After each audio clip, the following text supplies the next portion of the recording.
The boring daily life of a Titanic shipbuilder.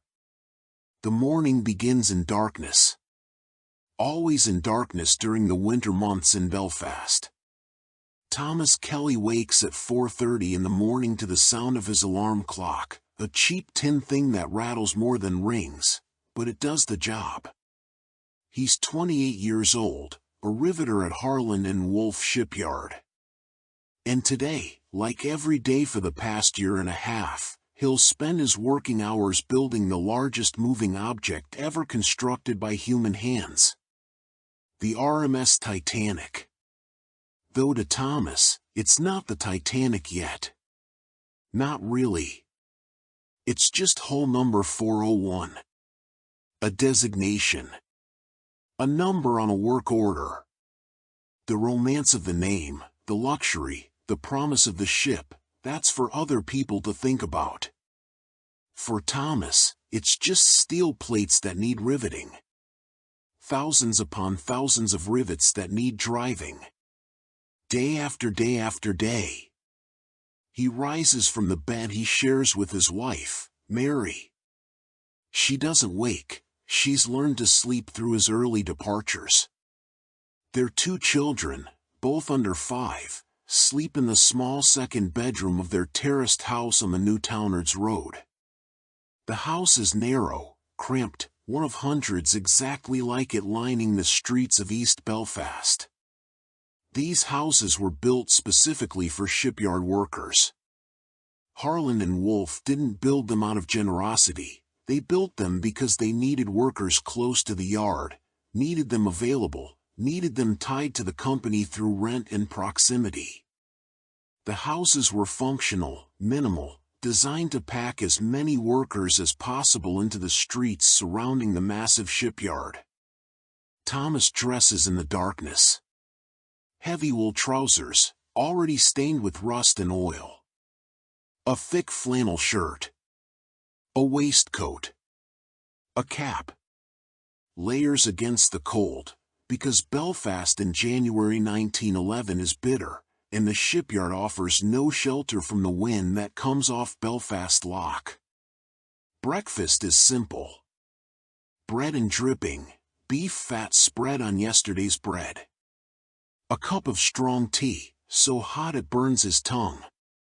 Mary rises to make it for him, moving quietly through the small kitchen. She doesn't complain about the early hour.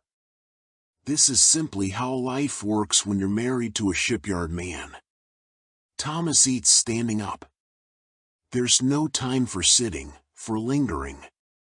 He needs to be at the yard gates by 6 o'clock, and it's a 20-minute walk. He's never been late. Not once in his 12 years at Harland and Wolff. Being late means losing a day's wages. Being late too often means losing your job entirely. And jobs at Harland and Wolff, especially skilled positions like riveting, are precious. He steps out into the January darkness. The street is already filling with men, all heading in the same direction. Hundreds of them, thousands across East Belfast, all moving toward the shipyard like a dark river of labor flowing to the sea. No one speaks much. It's too early, too cold. Just the sound of boots on cobblestones, the occasional cough, the strike of a match as someone lights a pipe. The men move together but separately, each lost in his own thoughts about the day ahead. At its peak during Titanic's construction, Harland and Wolff employed roughly 14,000 workers. This made it one of the largest industrial employers in Ireland, and certainly the dominant force in Belfast's economy. The city essentially revolved around the shipyard. When the yard was busy, Belfast prospered. When orders slowed, the entire city felt it. Thomas can see the yard before he reaches it. The massive gantries rising against the pre-dawn sky, lit by arc lights that turn night into artificial day. The aero gantry, specially built to accommodate the construction of Titanic and her sister ship Olympic, towers over everything, a steel framework over 200 feet tall, the largest gantry in the world when it was built. And beneath it, still only partially visible in the darkness, the hull of hull number 401. Titanic. Even incomplete, even in darkness, it's enormous. The scale is difficult to comprehend. Thomas has been working on her for 18 months, and he still finds the size staggering. She's over 880 feet long, longer than many city blocks. Her hull towers above the dock, a wall of steel plates that seems to stretch endlessly. He reaches the gates at 10 minutes to 6. Already there are hundreds of men queuing, waiting for the gates to open. The shipyard operates on strict timekeeping. The gates open at 6 o'clock exactly. If you're not through them by 3 minutes past 6, you don't work that day. It's that simple. This system wasn't unique to Harland and Wolff. Many industrial employers of the era used similar methods. Workers would cluster at gates, sometimes pushing and shoving to ensure they made it through before the cutoff. Men were injured in these gate rushes occasionally, trampled, or crushed against the iron bars. But missing a day's wages was unthinkable, so they took the risk. The gates open. The crowd surges forward in a controlled rush. Thomas moves with them, through the gates, past the timekeeper who checks his badge number, into the yard proper. The noise hits immediately. Even though the main work hasn't started, the yard is never quiet. Steam engines hissing. Cranes creaking. The clang of metal on metal echoing from various workshops. And underlying everything, a kind of industrial hum, the sound of thousands of men preparing to work, of machinery warming up, of a massive enterprise organizing itself for another day of production. Thomas makes his way to the rivet stores first. This is part of the morning routine.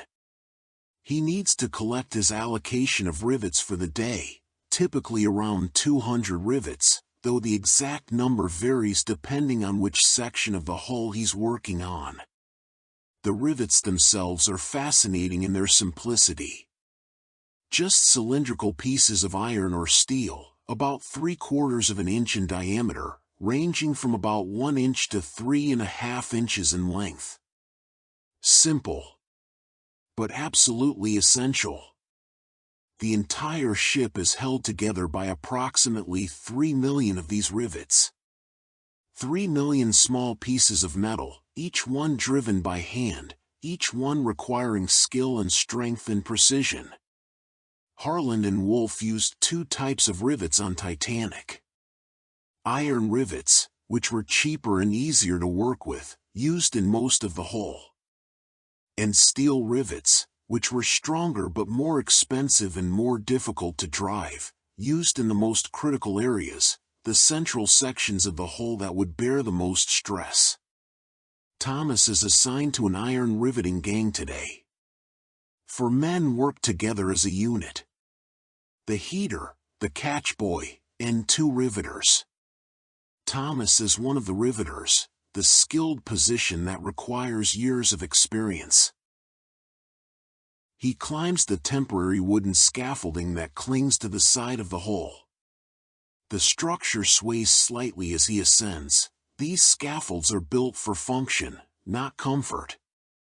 They're replaced and rebuilt constantly as the work progresses up the hull, always temporary, always somewhat precarious.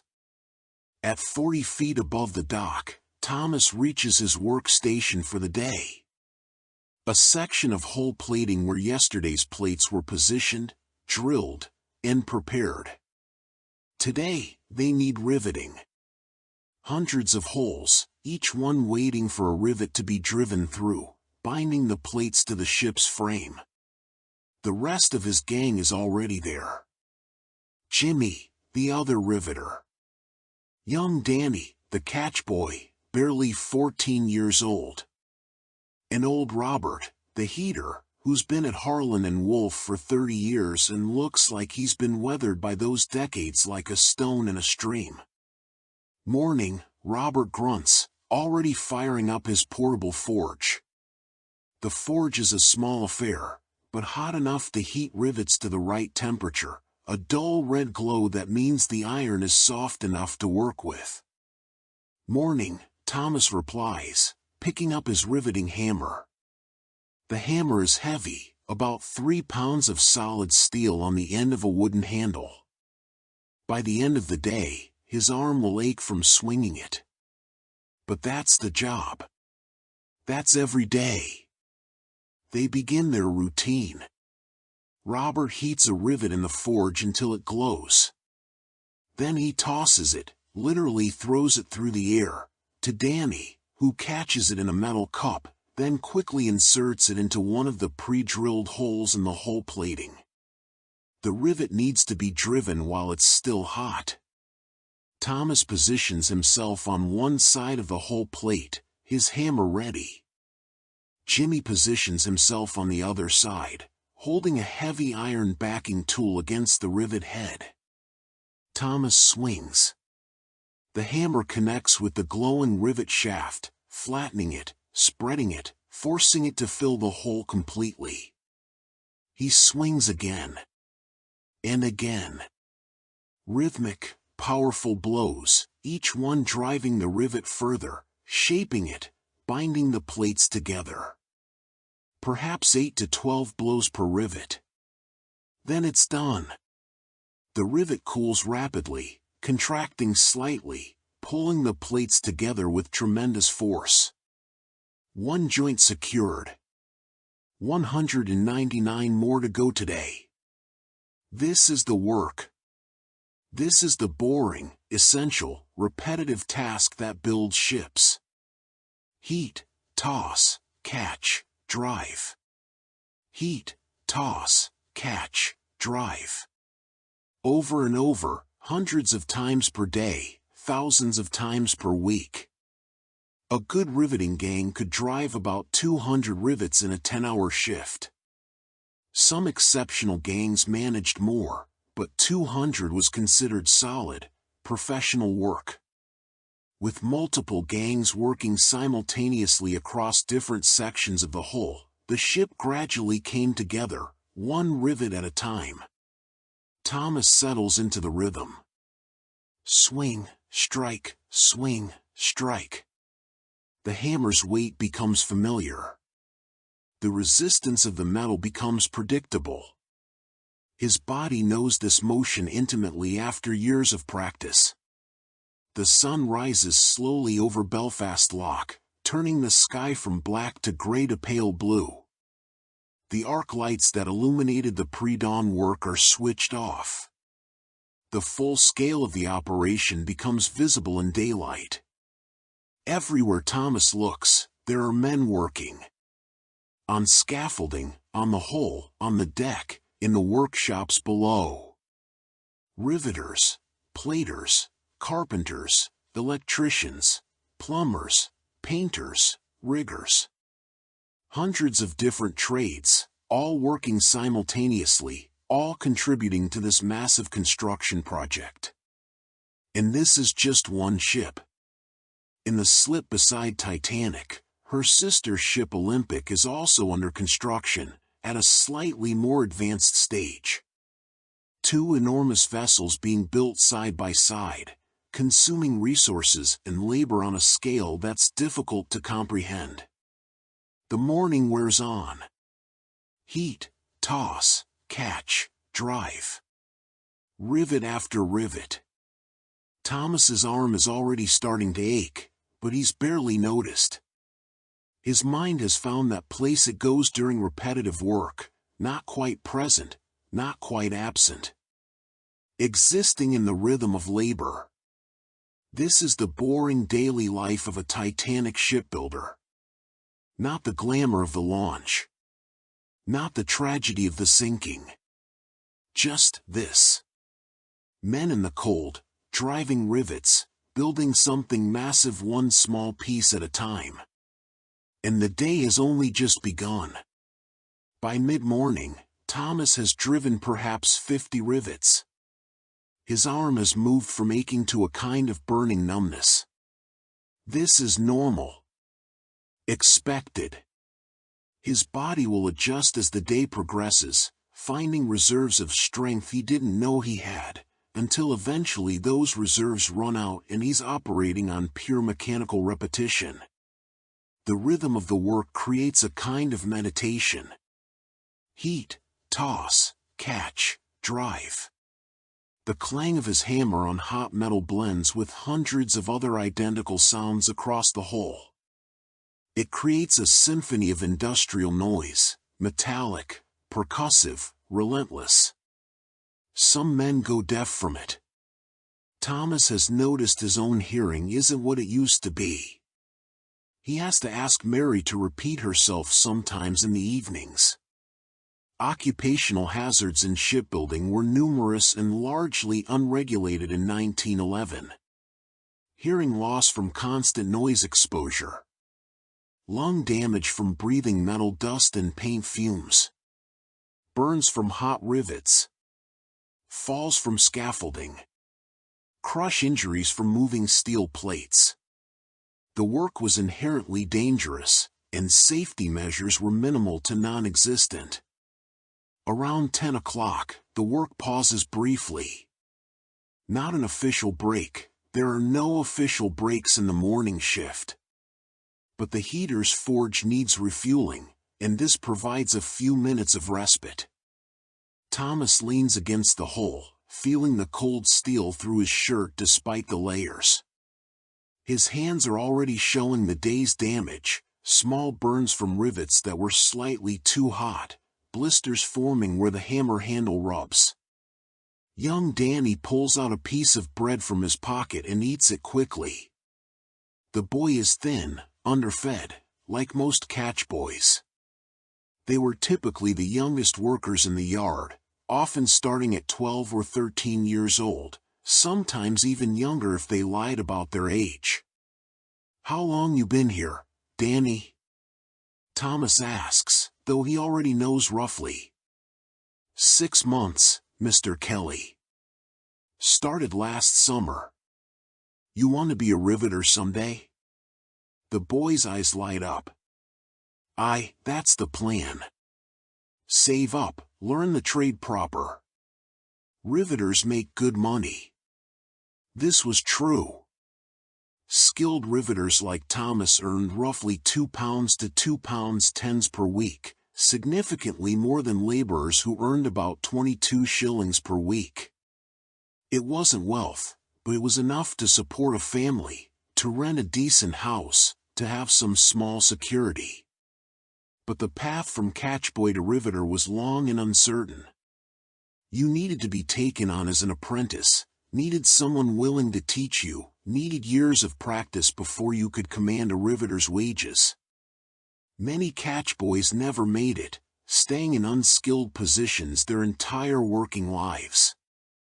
Work hard, keep your nose clean, maybe you'll get there, Thomas tells him, which is the closest thing to encouragement he can honestly offer. Old Robert gets the forge going again, and the work resumes. Heat, toss, catch, drive. The pile of rivets in Robert's bucket slowly diminishes. The section of hull plating gradually becomes more secure, each rivet binding it more firmly to the frame. Around 11 o'clock, an inspector comes by. This happens periodically throughout the day. Harland and Wolff employed quality inspectors whose job was to check the work, to ensure rivets were driven properly, plates were aligned correctly, specifications were being met. The inspector is a dour man named Harrison, middle-aged, with the air of someone who's seen every possible way that work can be done incorrectly. He examines Thomas's section carefully, running his hands over the rivet heads, checking for proper flattening, looking for gaps between plates. Quality control at Harland and Wolff was taken seriously, though perhaps not as seriously as it should have been. The yard had a reputation for fine work, but they were also under tremendous pressure to complete ships on schedule. This created tension between quality and speed. Some inferior work inevitably slipped through, particularly in less visible areas of the ship. After several minutes of examination, Harrison nods curtly. Acceptable. Carry on. High praise from Harrison, who's known for finding fault with everything. Thomas feels a small surge of professional pride. His work is good. He knows it's good.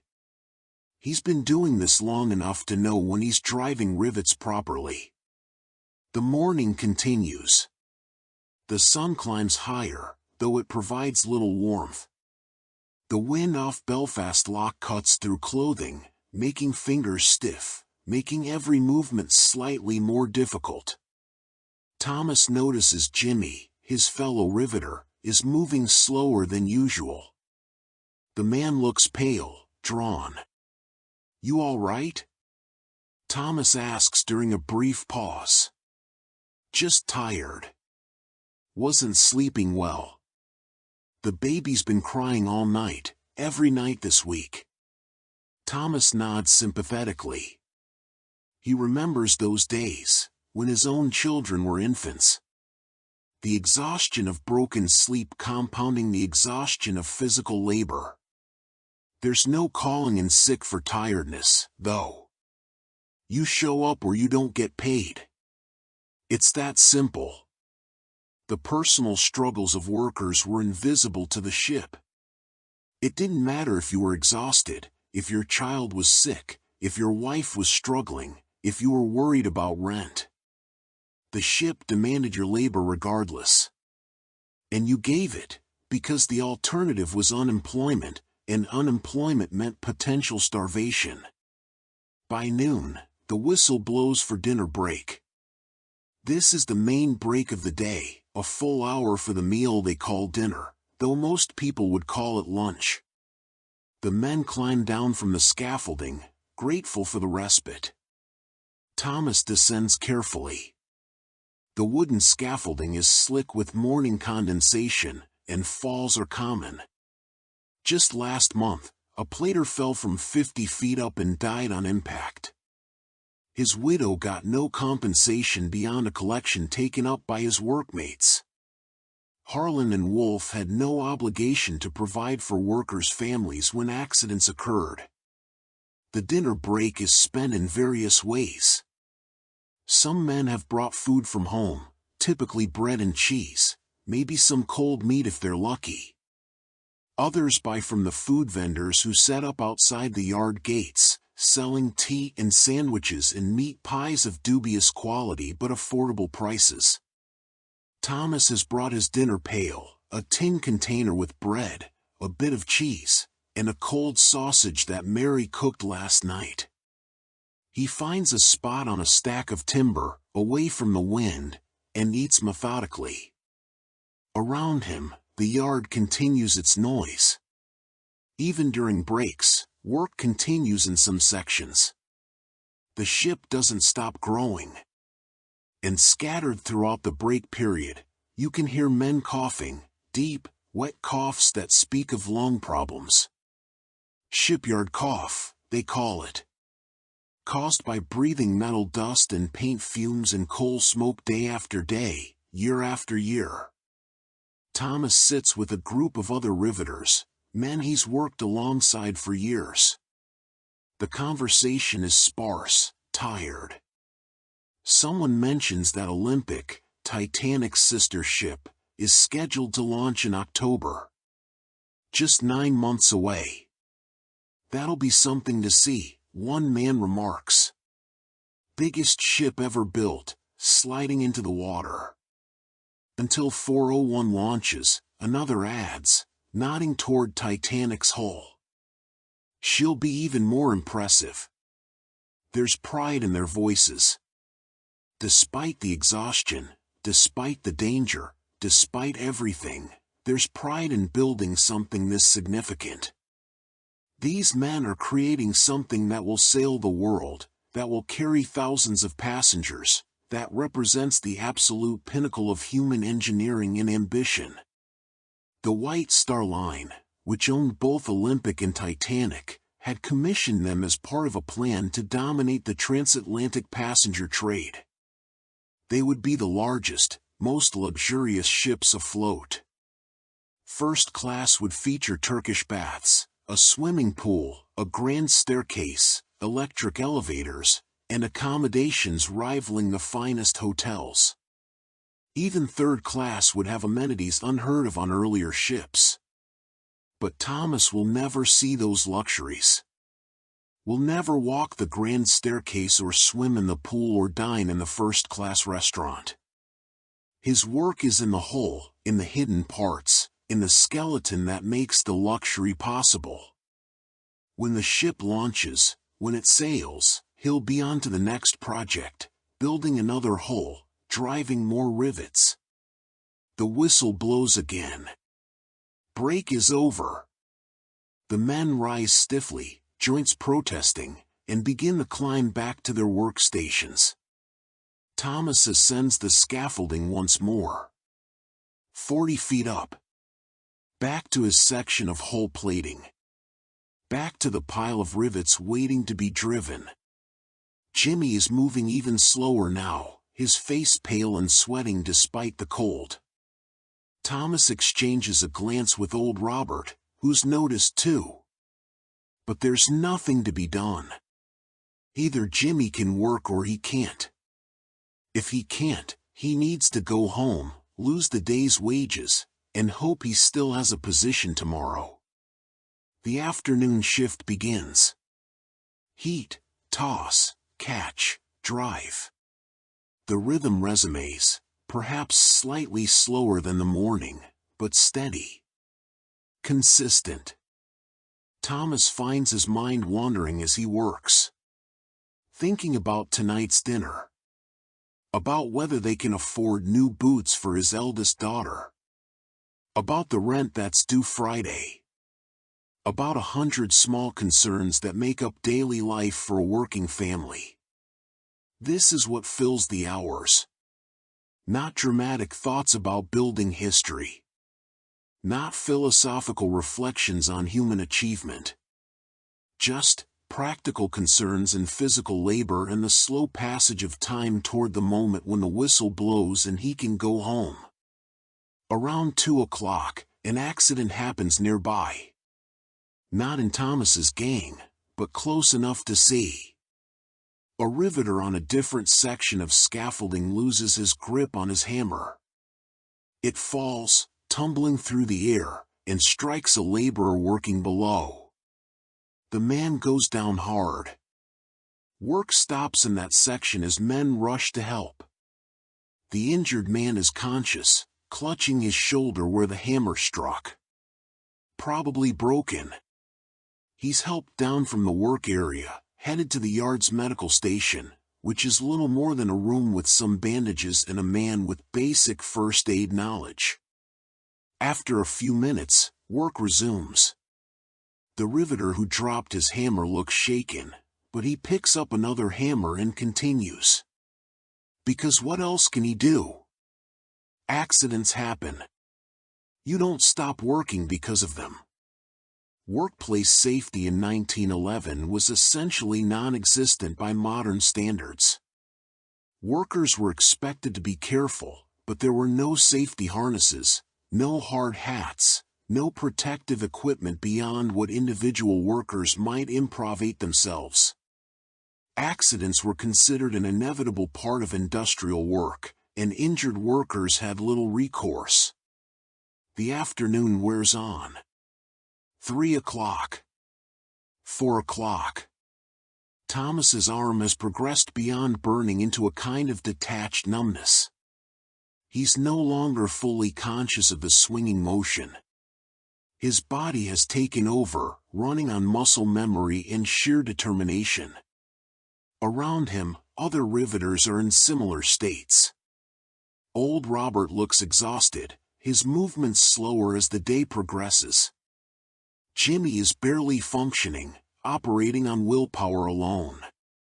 Even young Danny seems worn down, his earlier energy depleted. But the rivets keep getting driven. Because this is the work. This is what they're here to do. Build ships. Drive rivets. Transform steel plates into a vessel that will carry thousands across the Atlantic. Finally, at 5:30, the whistle blows. End of the workday. 11.5 hours of labor, with 1 hour for dinner. 10.5 hours of actual work. Thomas climbs down from the scaffolding for the last time today. His legs are shaky, his hands cramped around the hammer handle even after he's set it down. His entire body aches with the particular exhaustion that comes from repetitive physical labor. He joins the river of men flowing out of the yard. Thousands of workers, all moving toward the gates, all heading home to their narrow houses, their tired wives, their hungry children. The walk home is slower than the morning walk. Everyone is exhausted. Some men limp from injuries. Others cough their shipyard cough. But they're moving, they're alive, they've survived another day. This is the boring daily life of a Titanic shipbuilder. Not glamorous. Not exciting. Just exhausting, repetitive work that slowly builds something extraordinary. And tomorrow, Thomas will do it all again. Thomas reaches home just after 6 o'clock, in full darkness now. The January night has fallen completely, and the street lamps cast weak pools of yellow light along the Newtownards Road. His house looks exactly like every other house on the street, narrow brick facades, small windows, chimneys releasing coal smoke into the cold air. Mary has the door open before he reaches it, as if she's been listening for his footsteps. She takes one look at his face and knows without asking that it's been a hard day. Every day is a hard day, but some are harder than others. "Sit down," she says, guiding him to the chair by the small coal fire. "I'll get your tea." The house is warm, warmer than outside, at least. The coal fire burns in the small grate, expensive but necessary. Coal costs money they can barely afford, but you can't let your family freeze.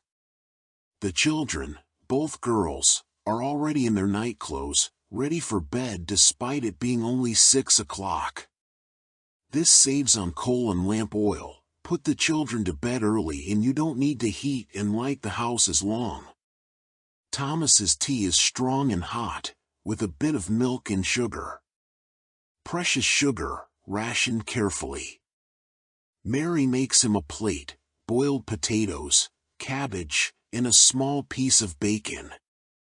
Not much, but it's hot and filling. The diet of working-class Belfast families in 1911 was monotonous and not particularly nutritious. Potatoes featured in almost every meal, being cheap and filling. Cabbage, onions, and other hearty vegetables were common. Meat was a luxury, appearing perhaps 2 or 3 times per week, usually as bacon or cheap cuts. White bread was preferred but expensive, so many families ate brown bread or oat bread instead. "How are the girls today?"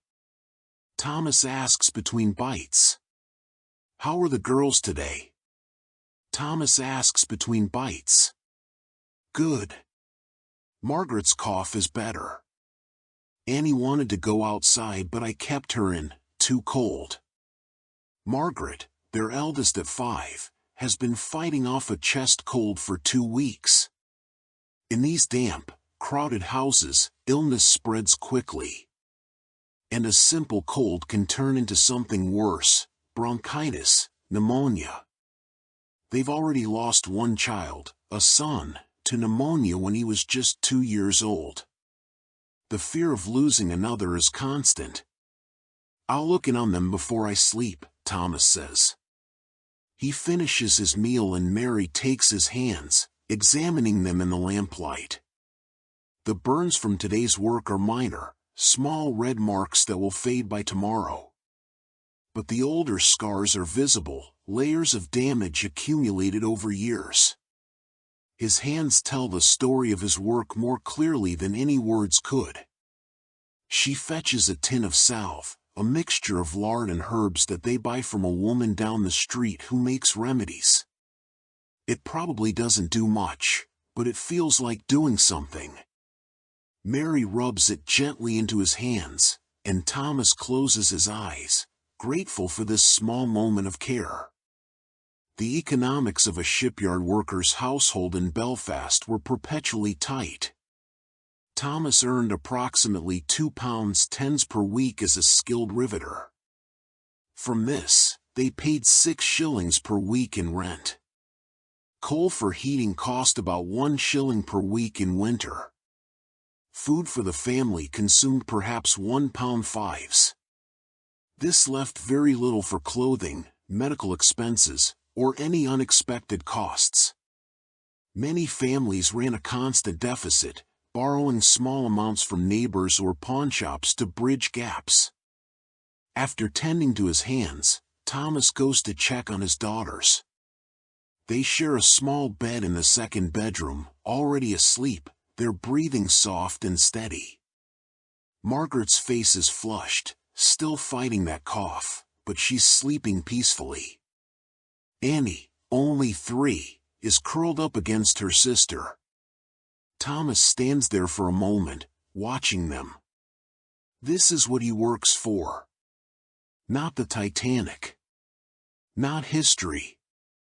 Just these 2 small girls, sleeping in a house that's warm enough, with food in their bellies. That's the entirety of his ambition, to keep them alive, to keep them fed, to give them a chance at life. He returns to the front room where Mary is mending one of his work shirts by lamplight. The fabric is worn thin in places, patched multiple times. She's extending its life as long as possible because a new shirt costs money they don't have.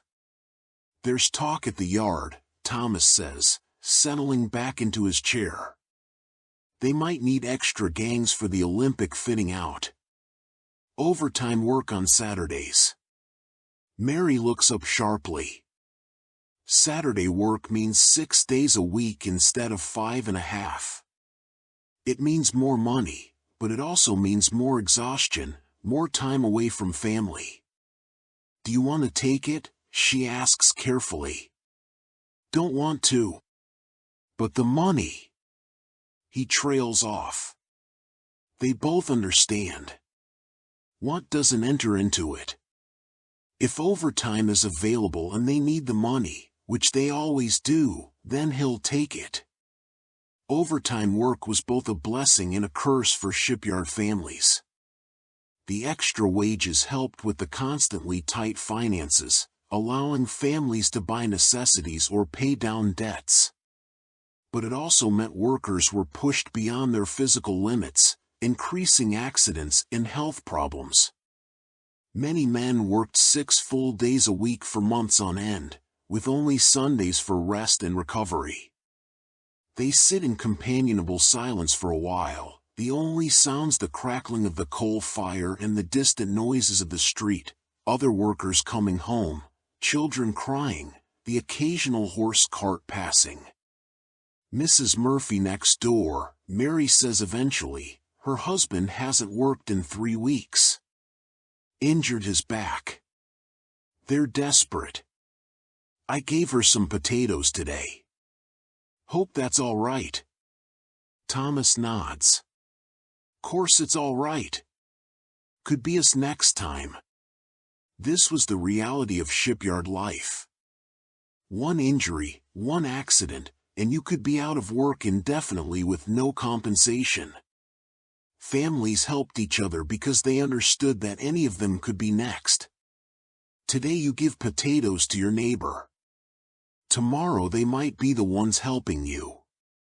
Around 8 o'clock, Thomas prepares for bed. He's exhausted beyond measure, his body crying out for rest.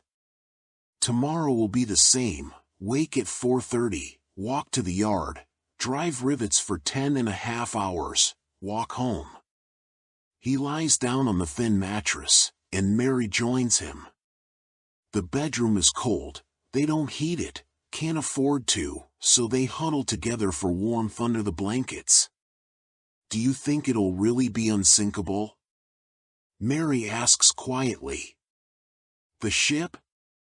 The papers keep saying it's unsinkable. Thomas considers this. He's heard the talk. The newspapers call Titanic and Olympic practically unsinkable because of their watertight compartments, their double bottom, their advanced design. The White Star Line marketing promotes them as the safest ships ever built. No ship is unsinkable, he says finally. But she's well built. Best materials, good work. She's as safe as any ship can be. He believes this. He's seen the construction, driven thousands of the rivets himself. He knows the care that goes into the work, the inspections, the standards. Whatever else Titanic might be, she's solidly built. What he doesn't know, what no one can know yet, is that some of the rivets in the bow sections were made of inferior iron. That the steel used in some plates wasn't as ductile as it should have been. That small compromises made for cost or speed would, in combination with bad luck and human error, prove catastrophic. But that's the future. Right now, in January 1911, Titanic is just a hull under construction, and Thomas is just a riveter who's done his job well. Sleep comes quickly, heavy and dreamless. The sleep of exhaustion. The next morning begins exactly like the previous one. 4:30 alarm. Darkness. Cold. Bread and tea. The walk to the yard through streets filled with silent men. Thomas has worked at Harland and Wolff for 12 years now. He started at 16 as a laborer, the lowest position. Hauling materials, cleaning up, doing whatever needed doing. After 2 years, he was taken on as a catchboy with a rivet gang. Then, when he was 20, he was apprenticed to a riveter.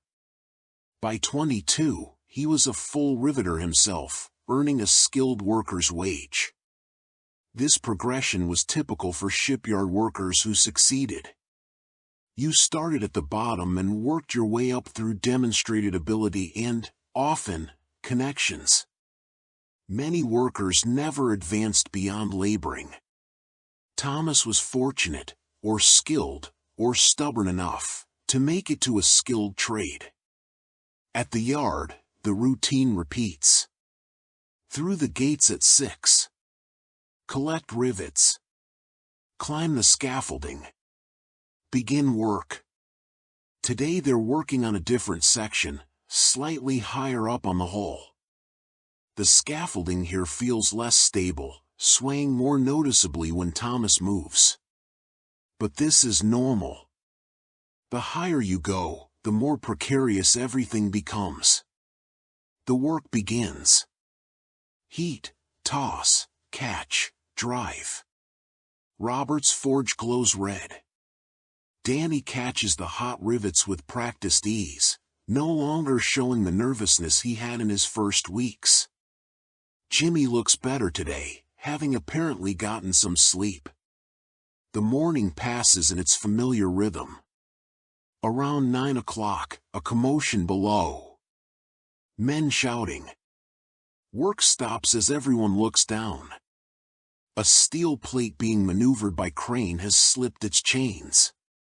It's fallen 30 feet and landed on a group of laborers. From this distance, Thomas can't see details, but he can see men running, hear the urgent shouts.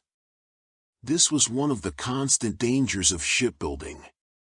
Massive steel plates, each weighing several tons, had to be lifted and positioned by cranes. The rigging that held them was strong but not infallible. Chains broke. Hooks slipped. Human error occurred. And when thousands of pounds of steel fell, people died. After perhaps 15 minutes, work resumes. Thomas later learns that 2 men were killed instantly, a third badly injured. Their bodies are removed. The blood is washed away. The work continues. Because it must continue. The ship must be built. The schedule must be met. Death is unfortunate but not unexpected. It doesn't stop production. Workplace fatalities at Harland and Wolff during the Olympic and Titanic construction period were significant but poorly documented.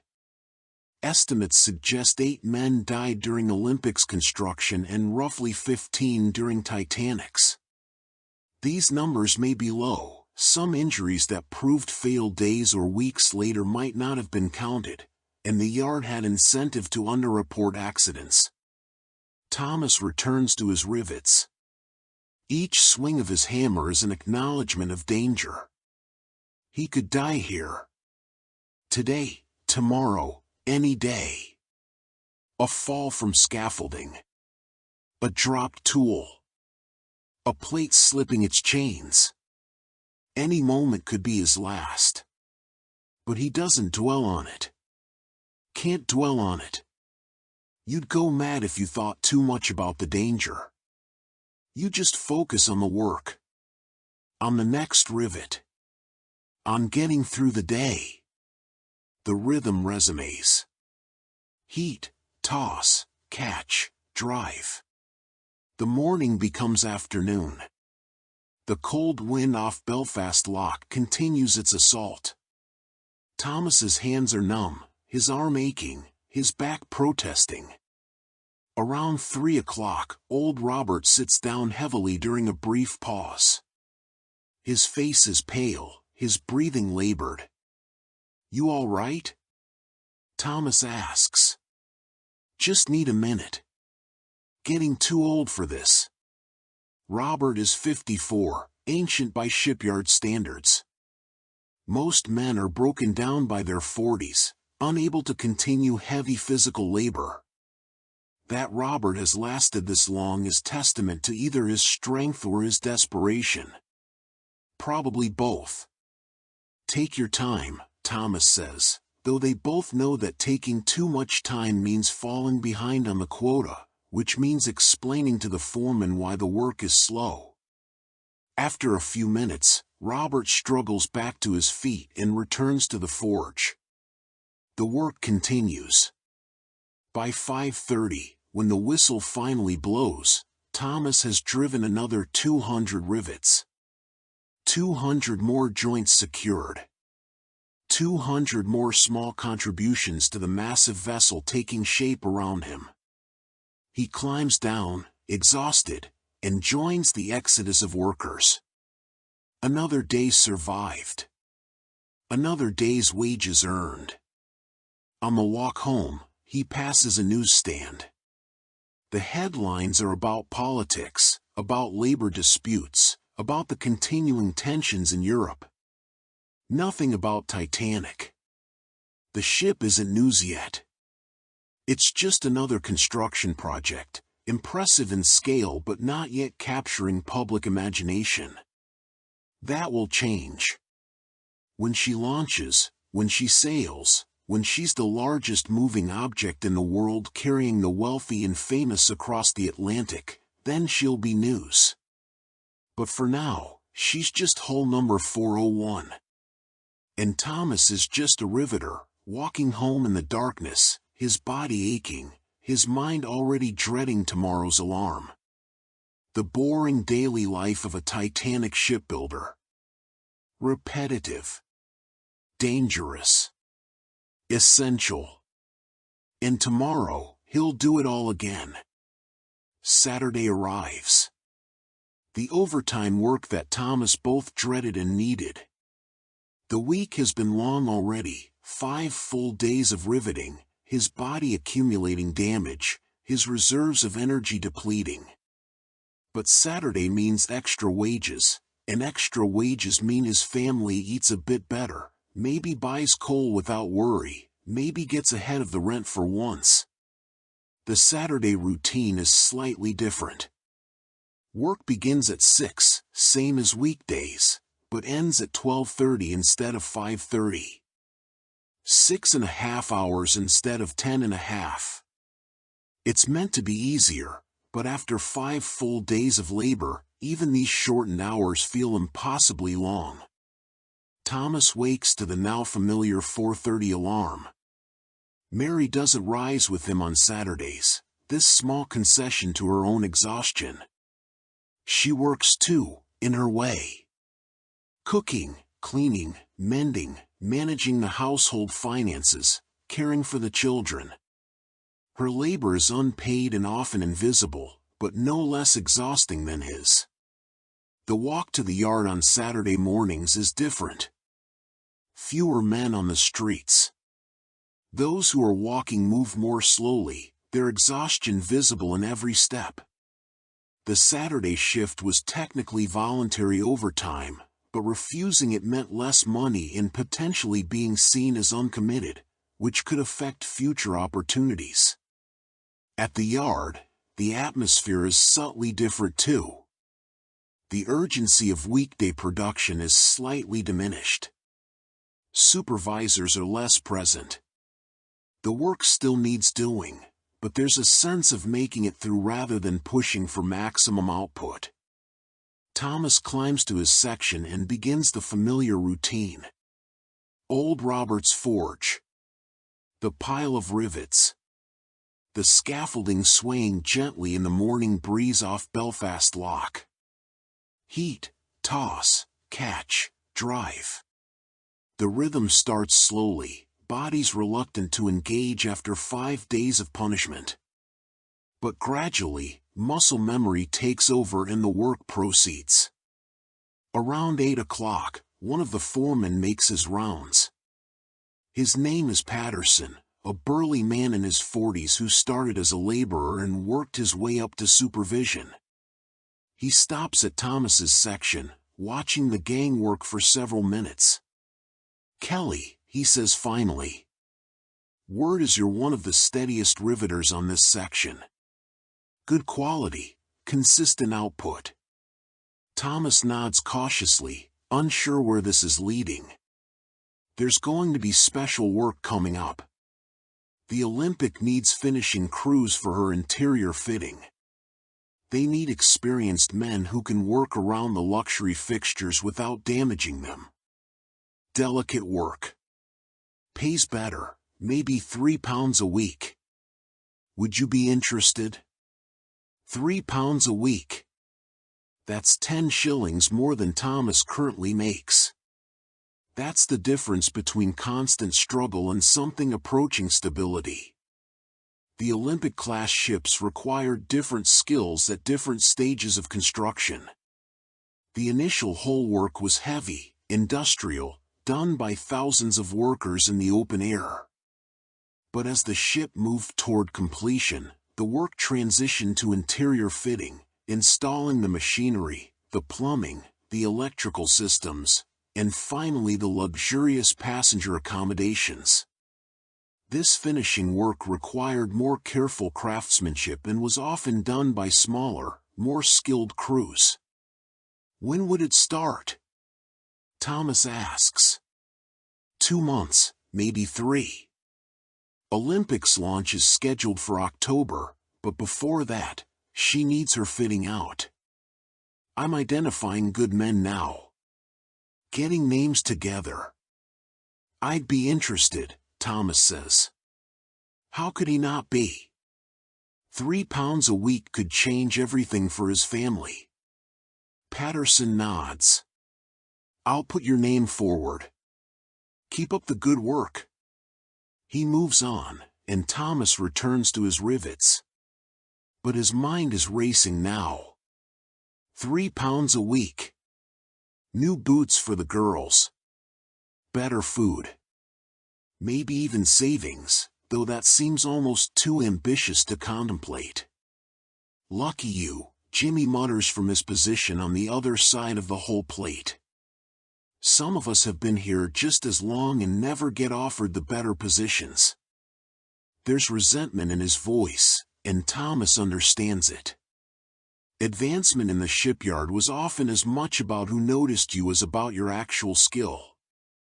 Patterson happened to observe Thomas's section, happened to like what he saw.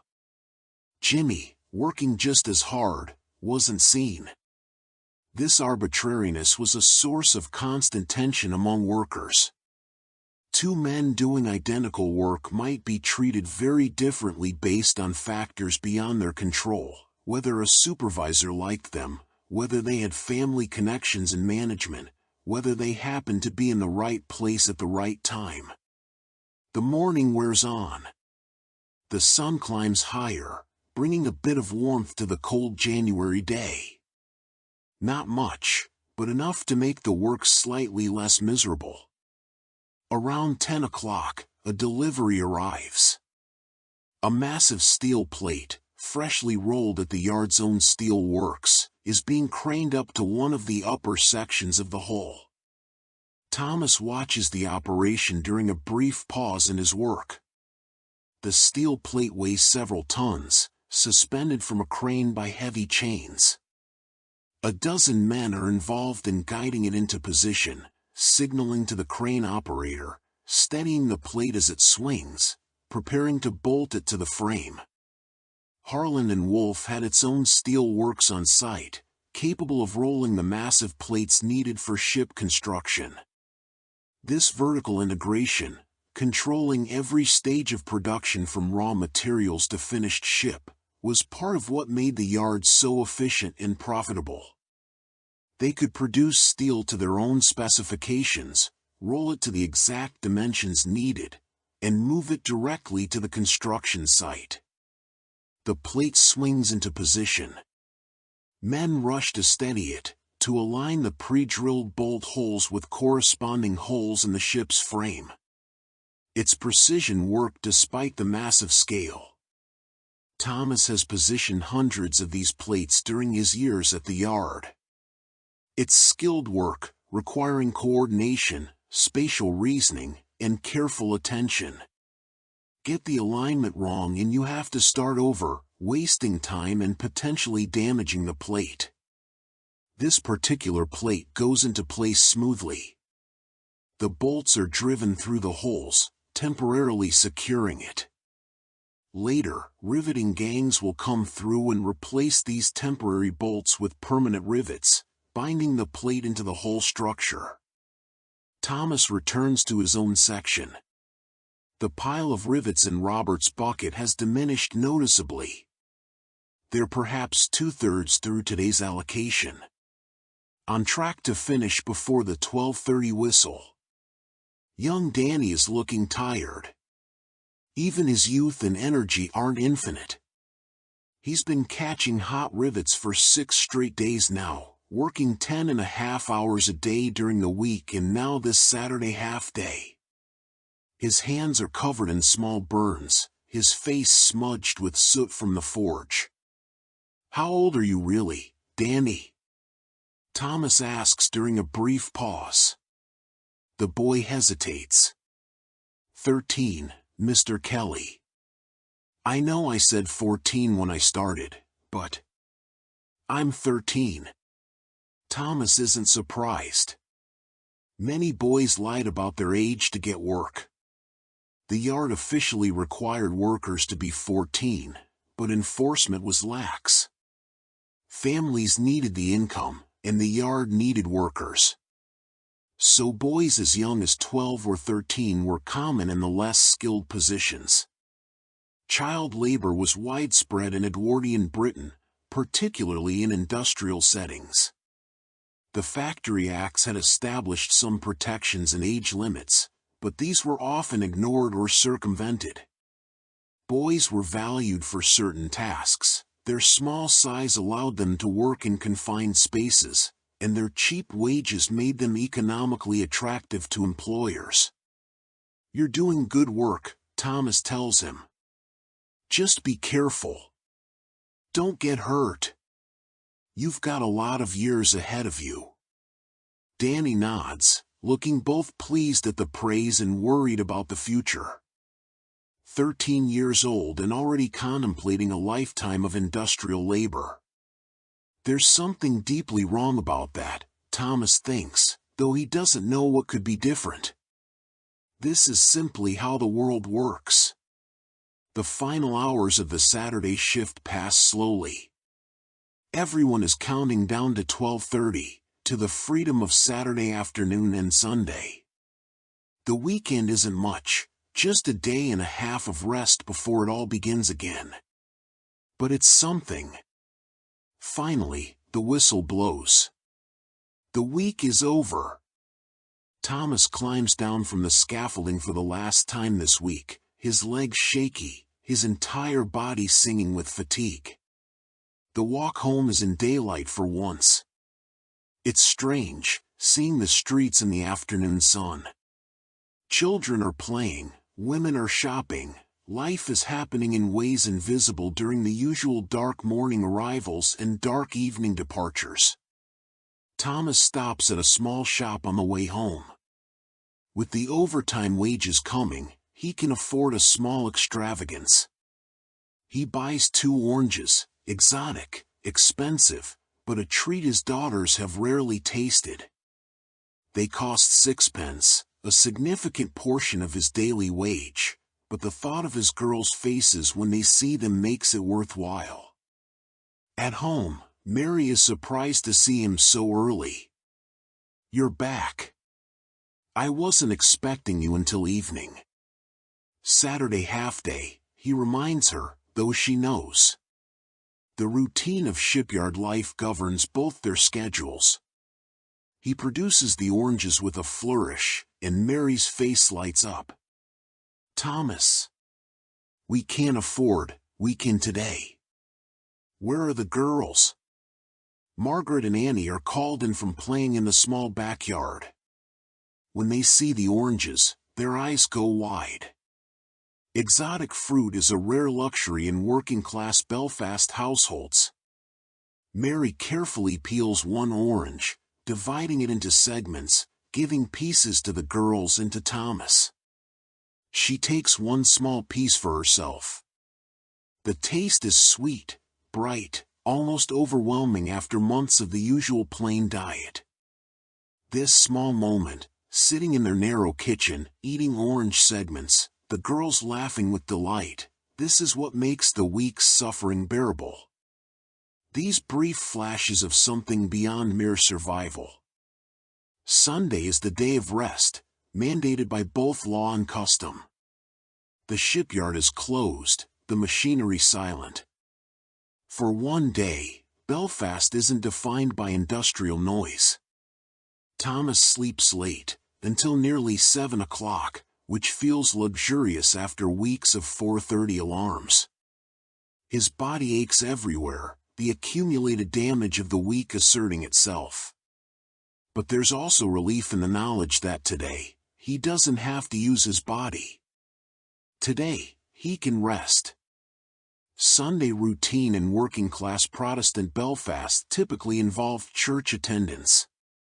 Thomas and Mary take the girls to the local Presbyterian church for the morning service. The church is full of shipyard workers and their families. You can tell by the roughness of their hands, the wear of their clothes, the exhaustion visible even in their Sunday rest. The sermon is about perseverance, about enduring hardship with faith, about the rewards awaiting the faithful in heaven. Thomas listens with half his attention. He's not particularly religious, hasn't been since he was young. But Mary values church attendance, and it's important for the children, so he goes. Sunday afternoons were precious to working-class families. With no work and church obligations completed, these few hours were their own. Some men went to pubs, but Thomas avoids that. Beer costs money and dulls you for Monday's work. Instead, he stays home, helps Mary with small household tasks, plays with his daughters.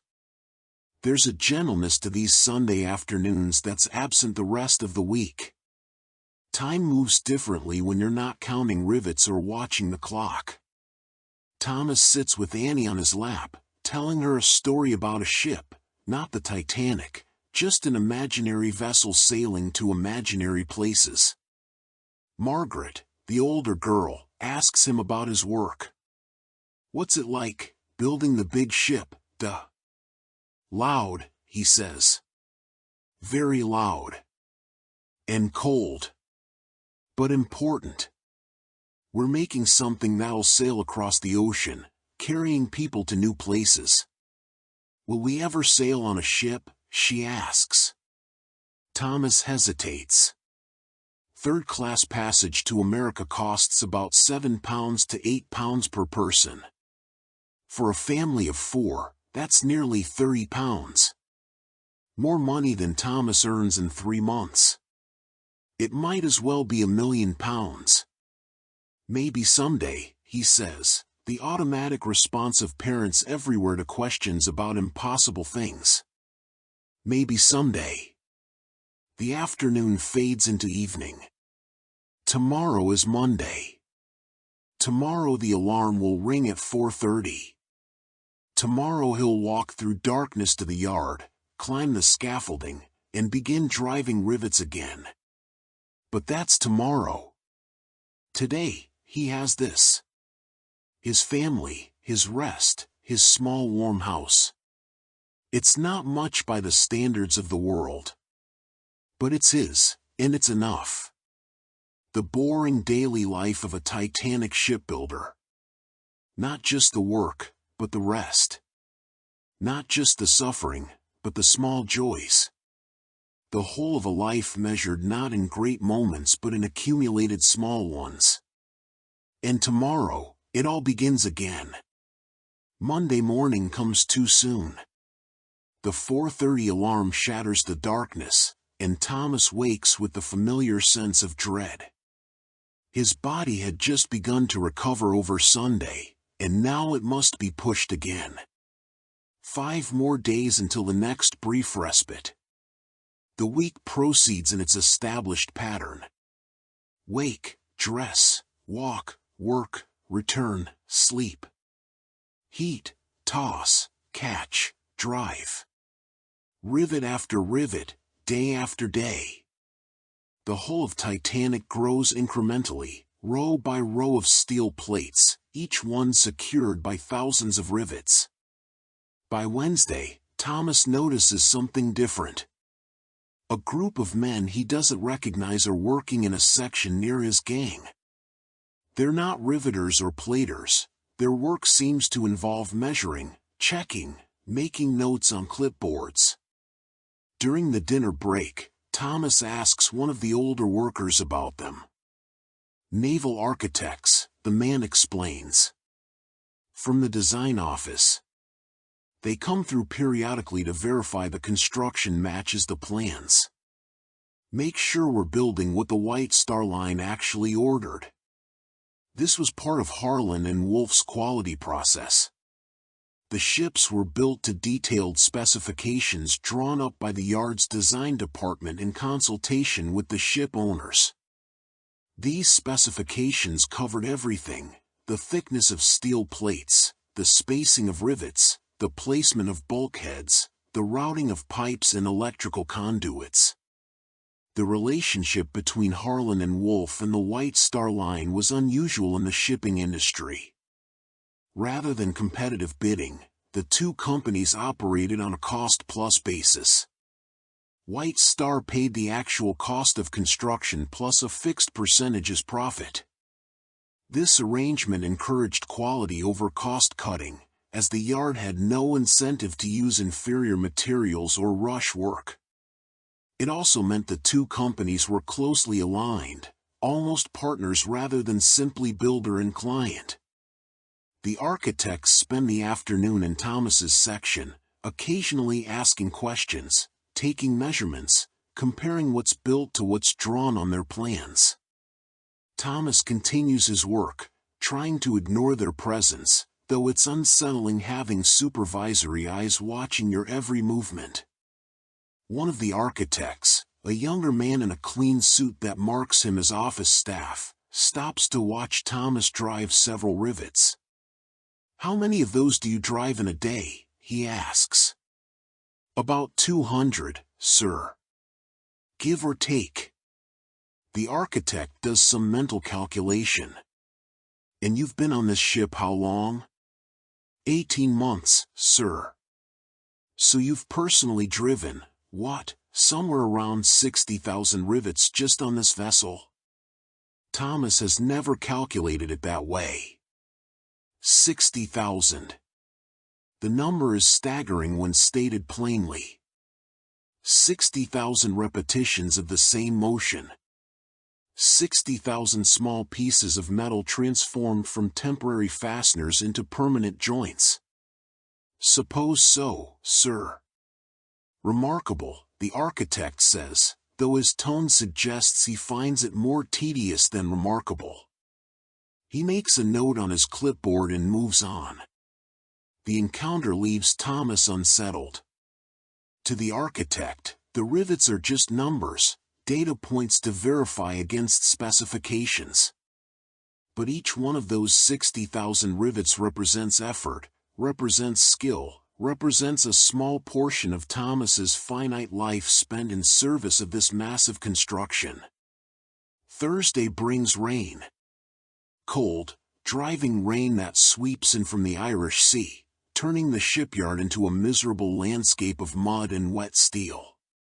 The work continues regardless. Shipbuilding doesn't stop for weather. The rain makes everything harder. The scaffolding becomes slippery. The steel plates are slick, dangerous to walk on. The rivets cool faster in the wet air, requiring the heater to work harder to maintain proper temperature. Thomas's hands, already damaged by months of work, crack further in the cold and wet. But there's also something almost cleansing about the rain. It washes away some of the coal dust and metal filings that constantly coat everything in the yard. For a brief time, the air smells clean, almost fresh, before the smoke from the forges and workshops builds up again. Weather was a constant factor in shipbuilding, and Belfast weather was notoriously unpredictable. Rain, wind, and cold were frequent companions to the work. In summer, the heat could be oppressive, the sun beating down on dark steel surfaces that became too hot to touch. But most workers preferred the heat to the cold. At least warmth didn't make your fingers numb and clumsy. By Friday afternoon, Thomas is counting the hours until the weekend. His body is depleted, running on fumes. Every rivet feels heavier than the last. Every swing of the hammer requires conscious effort rather than flowing from muscle memory. Around 4 o'clock, old Robert collapses. One moment he's standing at his forge, heating rivets. The next, he's on the ground, unconscious, his face gray. Work stops immediately. Thomas climbs down from his position, joins the cluster of men around Robert. Someone has run for help, but everyone knows it's serious. Men don't just collapse for no reason. A supervisor arrives, pushes through the crowd, checks Robert's pulse and breathing. He's alive. Get him to the medical station. Carefully now. 4 men lift Robert and carry him away, his body limp, his weathered face slack. The rest of the gang stands in shocked silence. "Heart," Jimmy says quietly. "Might 'a went the same way. Just stopped." Thomas thinks of Robert that previous week, sitting down to rest, breathing hard, admitting he was getting too old for this work. But continuing anyway because he had no choice, because his grandchildren needed feeding, because stopping meant starving. Work-related heart problems were common among shipyard workers, though they weren't recognized as occupational hazards at the time.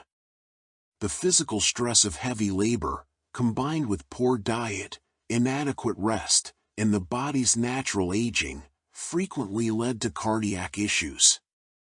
Men dropped dead at their workbenches, in the yards, on their way home. It was simply accepted as part of life. A replacement heater arrives within the hour, a younger man named Sullivan who's been working in another section. The gang reforms around him, and the work continues. Because it must.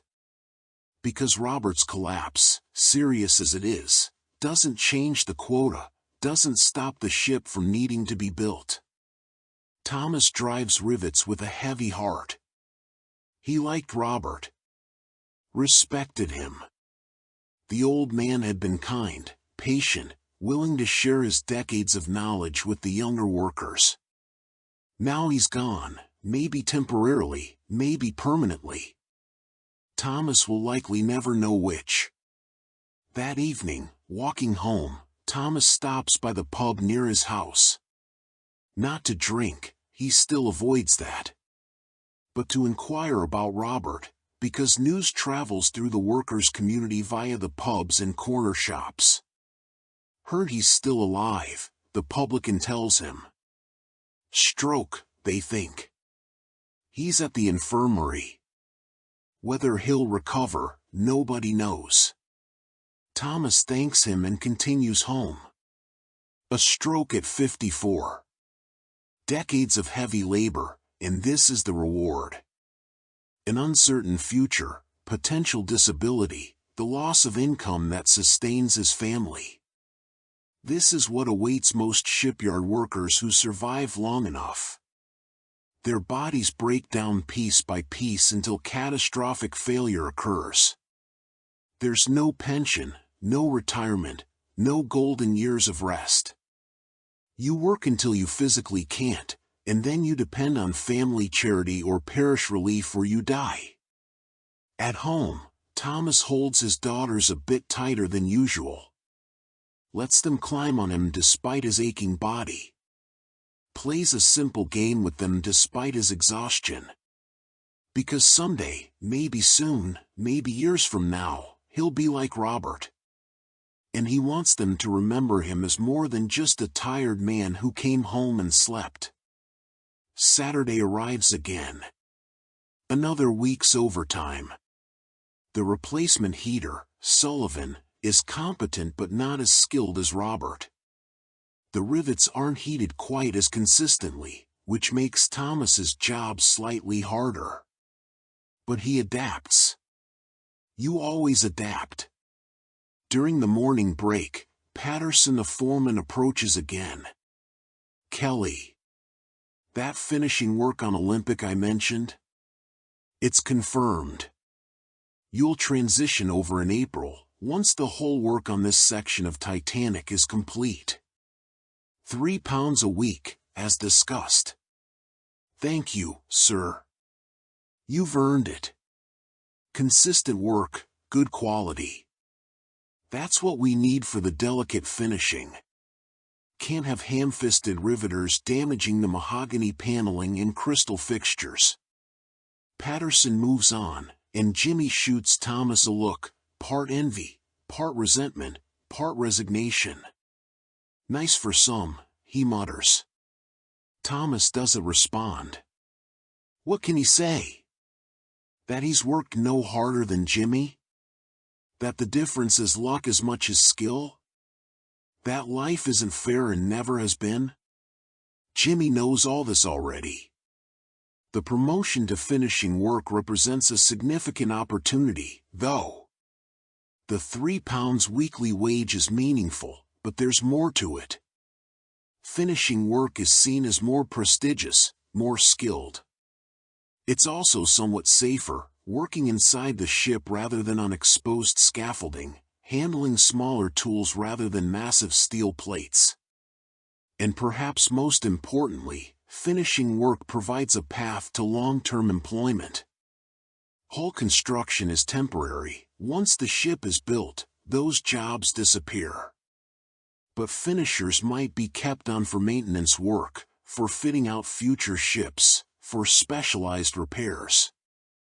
It's closer to job security, which is the holy grail for working-class families. The Saturday shift ends, and Thomas walks home with a lighter step despite his exhaustion. 3 pounds a week. Starting in April. Just a few more weeks of the heavy hull work, and then, something better. Not easy, certainly. But better. Sunday morning, Thomas wakes to find Margaret's cough has returned, worse than before. The child is feverish, her breathing raspy and labored. Mary is already up, sitting beside their daughter's bed, her face tight with worry. "We need the doctor," she says. Thomas's stomach clenches. The doctor costs money they don't really have. But Margaret's health, there's no question. He'll borrow if necessary, pawn something if necessary. His child's life is worth any cost. He dresses quickly and walks to the doctor's house, a few streets away. Dr. Morrison is a general practitioner who serves the working-class neighborhoods, one of the few doctors willing to treat families who couldn't always pay immediately. "It's my daughter, sir. She's very ill. Can you come?" Morrison is an older man, tired-looking, seeing perhaps a reflection of 100 similar emergencies. "I'll get my bag." They walk back together, Morrison's presence both reassuring and terrifying. If he comes, it's serious. If he comes and can't help. Thomas pushes that thought away. In the small bedroom, Morrison examines Margaret carefully. Listens to her breathing. Checks her temperature. Looks at her throat. His face is professionally neutral, revealing nothing. Her temperature. Looks at her throat. His face is professionally neutral, revealing nothing. Finally, he straightens up. Bronchitis. Possibly developing into pneumonia. Her lungs are congested. It's serious, but treatable if we're careful. Medical understanding in 1911 was limited compared to modern standards. Doctors couldn't prescribe antibiotics, which wouldn't be discovered for another 2 decades. Treatment for respiratory infections consisted mainly of supportive care, keeping the patient warm, ensuring adequate fluids, sometimes using poultices or steam inhalations to ease breathing. Recovery depended largely on the patient's own immune system. "What do we do?" Mary asks, her voice tight. "Keep her warm. Encourage her to drink water, thin broths. I'll provide a tonic that may help with the cough. Watch her carefully. If her breathing worsens, send for me immediately, day or night." The cost. Thomas begins. 2 shillings for the visit, 6 pence for the tonic. Pay when you can. It's more than Thomas has on hand, but Morrison knows this. He's treating workers' families for decades, accepting delayed payment as the price of practicing medicine in this community. After Morrison leaves, Thomas and Mary take turns sitting with Margaret. The child drifts in and out of fevered sleep, her breathing labored. Little Annie hovers nearby, scared, not understanding why her sister is so ill. This is the fear that underlies everything for working-class families. That despite all your effort, all your labor, all your sacrifice, illness can still take your children. That working yourself to exhaustion for wages barely adequate to feed your family isn't enough to protect them from disease. Thomas sits by his daughter's bedside, holding her small hot hand, and thinks about the Titanic. About the luxury accommodations being prepared for first-class passengers who will pay £870 for a suite, more than Thomas earns in 8 years. About the swimming pool and Turkish baths and grand staircase. And he thinks about the profound inequality of it all. That he drives rivets that hold together a palace for the wealthy while his own daughter fights for breath in a cold house in Belfast. But dwelling on inequality changes nothing.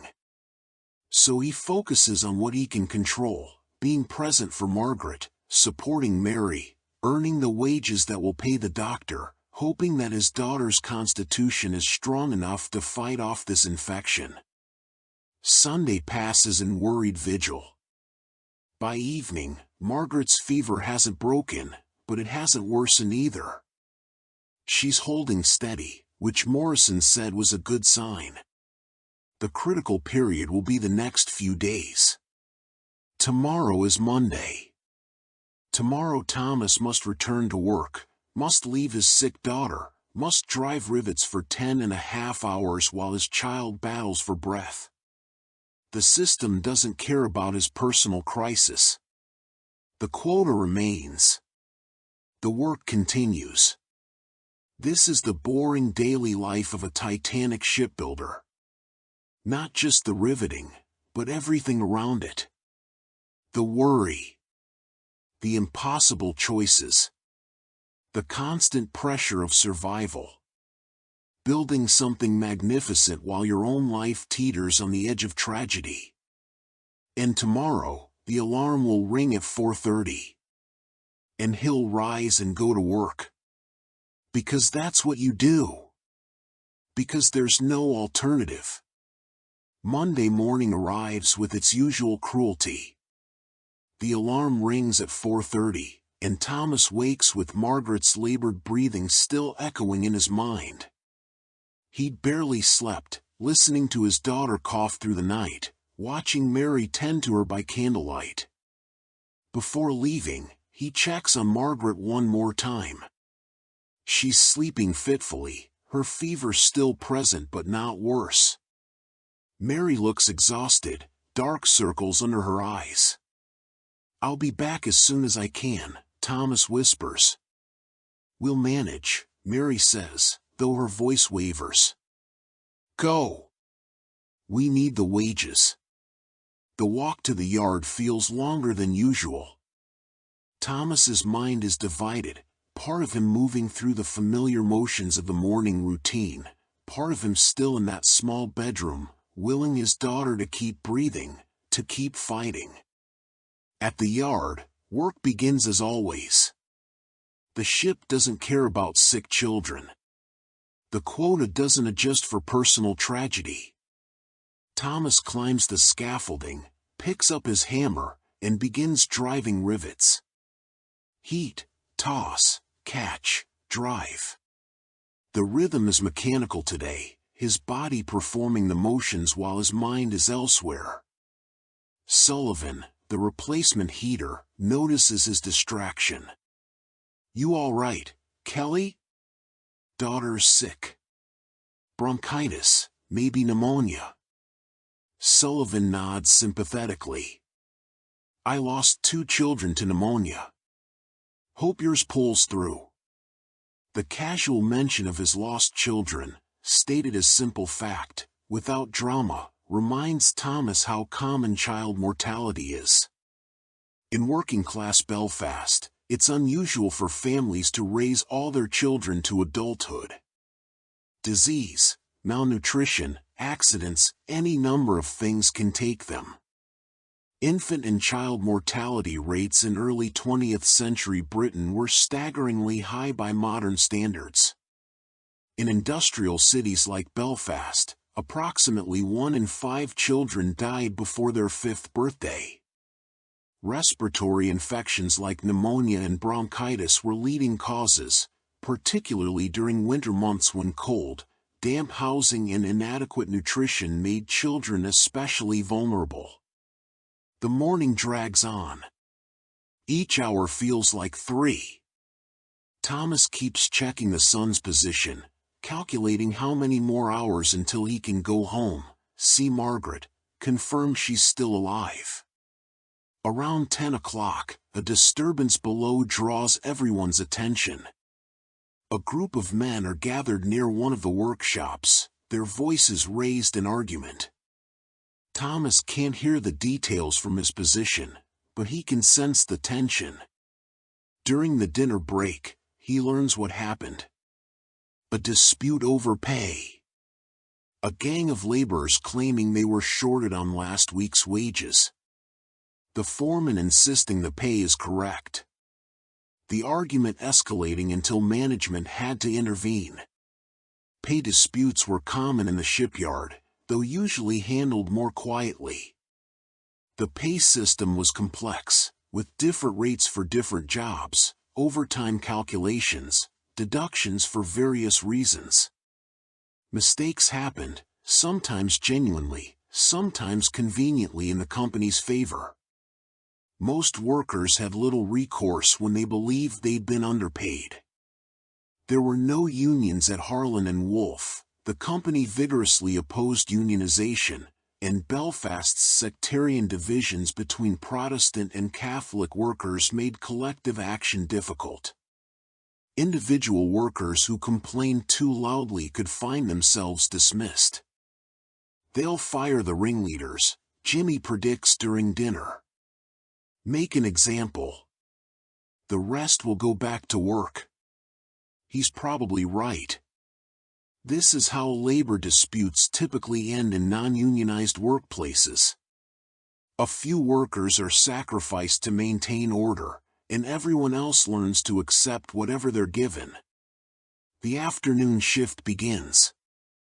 Thomas's section is working on a particularly difficult area today, a section where the hull's curve is pronounced, requiring the rivets to be driven at awkward angles. It's slower work, requiring more precision, more effort. Around 3 o'clock, Thomas feels something give in his shoulder. Not a dramatic injury, just a pull, a strain, a muscle pushed beyond its limit. Pain shoots down his arm, sharp and immediate. He pauses, breathing through it. Jimmy notices from his position on the other side of the hull plate. "You hurt?" "Just a pull." "I'm all right." But he's not all right. The shoulder screams with every swing of the hammer now. Each rivet requires conscious effort to ignore the pain, to push through, to complete the motion. He could stop. Could tell the foreman he's injured, needs to go home. But that means losing the day's wages. And with Margaret sick, with doctor's bills to pay, he can't afford to lose wages. So he continues. Adjusting his grip on the hammer slightly, altering his swing angle to minimize the shoulder involvement, pushing through the pain because there's no alternative. Workplace injuries that weren't immediately catastrophic were often hidden by workers. Admitting to injury risked being seen as weak, as unable to handle the work. It could affect future job assignments or even lead to dismissal. So men worked through pain, through strains and pulls and minor fractures, making injuries worse rather than allowing them to heal. By 5:30, when the whistle finally blows, Thomas's shoulder is throbbing with each heartbeat. The walk home is agony, every step jarring the injured joint. But he forces himself to maintain a normal pace, not wanting to show weakness where other workers might see. At home, Margaret is awake. Her fever has broken slightly, and she's managed to drink some broth. It's not recovery, not yet, but it's not worsening. It's hope. Thomas sits beside her bed, his injured shoulder forgotten in the relief of seeing his daughter's eyes clear, her breathing slightly easier. "Duh," she whispers. "Does your ship have rooms for sick people?" "She will," Thomas says.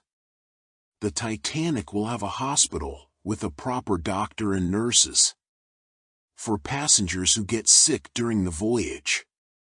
"That's good," Margaret murmurs, her eyes drifting closed. Everyone should have a doctor when they're sick. The innocence of the observation hits Thomas hard. His daughter, fevered and struggling, thinking about others rather than herself. And the cruel irony that the ship he's building will have better medical facilities for wealthy passengers than his own community has for its children. The Titanic's medical facilities were indeed impressive for their time. The ship included a hospital with its own operating room, located on D deck. It was staffed by a ship's surgeon and medical assistants. First-class passengers had access to this hospital, though in practice most minor ailments were treated in the passengers' own cabins. The hospital was primarily for serious cases and, theoretically, for crew members. Mary tends to Thomas's shoulder that evening, rubbing in what little liniment they have, wrapping it with cloth for support. It helps minimally. What he really needs is rest, time for the strain to heal. But tomorrow is Tuesday, and the work continues. That night, sleep is difficult. Margaret coughs periodically, each sound making Thomas's heart clench. His shoulder throbs. His mind races with worry about money, about health, about the endless treadmill of work and survival. Tuesday arrives. The shoulder is worse, stiffened overnight. Thomas can barely lift his arm above his head. But he goes to work anyway, because what choice does he have? At the yard, he tries to hide the injury, adjusting his technique to favor his good shoulder. But rivet driving requires power, requires full body engagement. Working one-handed or favored effectively halves his efficiency. By midday, his output is noticeably down. The foreman, Patterson, notices. "Kelly, you're dragging." "What's wrong?" "Pulled my shoulder yesterday, sir. It's a bit stiff." Patterson examines him critically. "Can you work?" "Yes, sir." "Your section's behind quota. You need to pick up the pace." "Yes, sir." Patterson moves on, and Thomas returns to his rivets. He has to pick up the pace, somehow, despite the screaming pain in his shoulder. Because falling behind quota has consequences. Reduced pay. Reassignment to lower-skilled work. Potential dismissal. He pushes harder, ignoring the pain, driving rivets through sheer force of will. By afternoon, his shirt is soaked with sweat despite the cold, his face pale with the effort of continuing. Jimmy watches with concern but says nothing. What can he say? They're all in the same trap.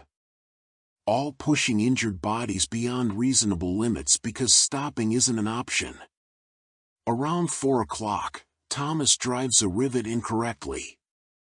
The angle is wrong, the blow weak, and the rivet bends rather than flattening properly. A defect. A failure. He stares at it, feeling a wave of despair.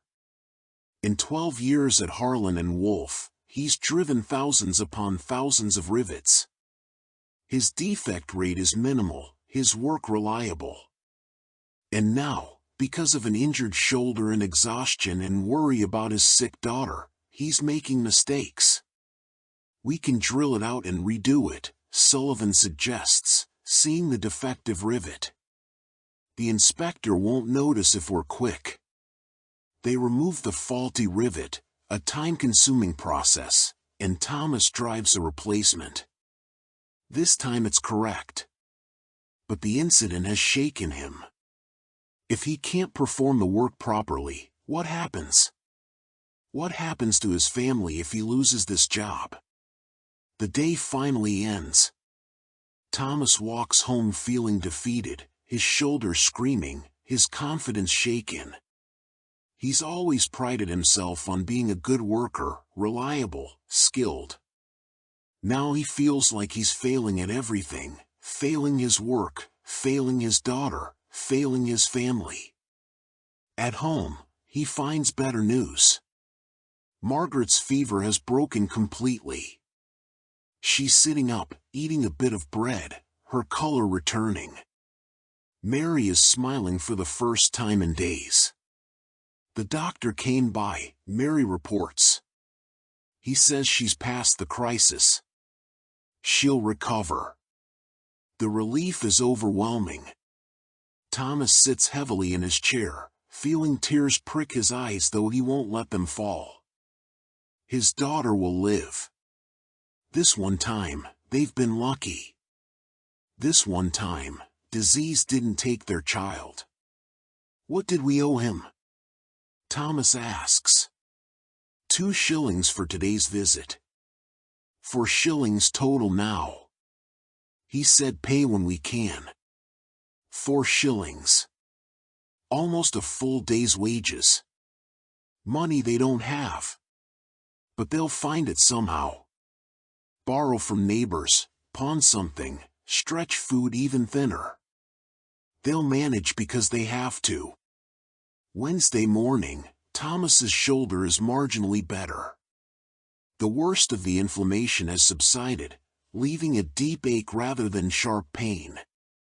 He can work, though not at full capacity. At the yard, Patterson approaches him during the morning break. Kelly, about that finishing work on Olympic.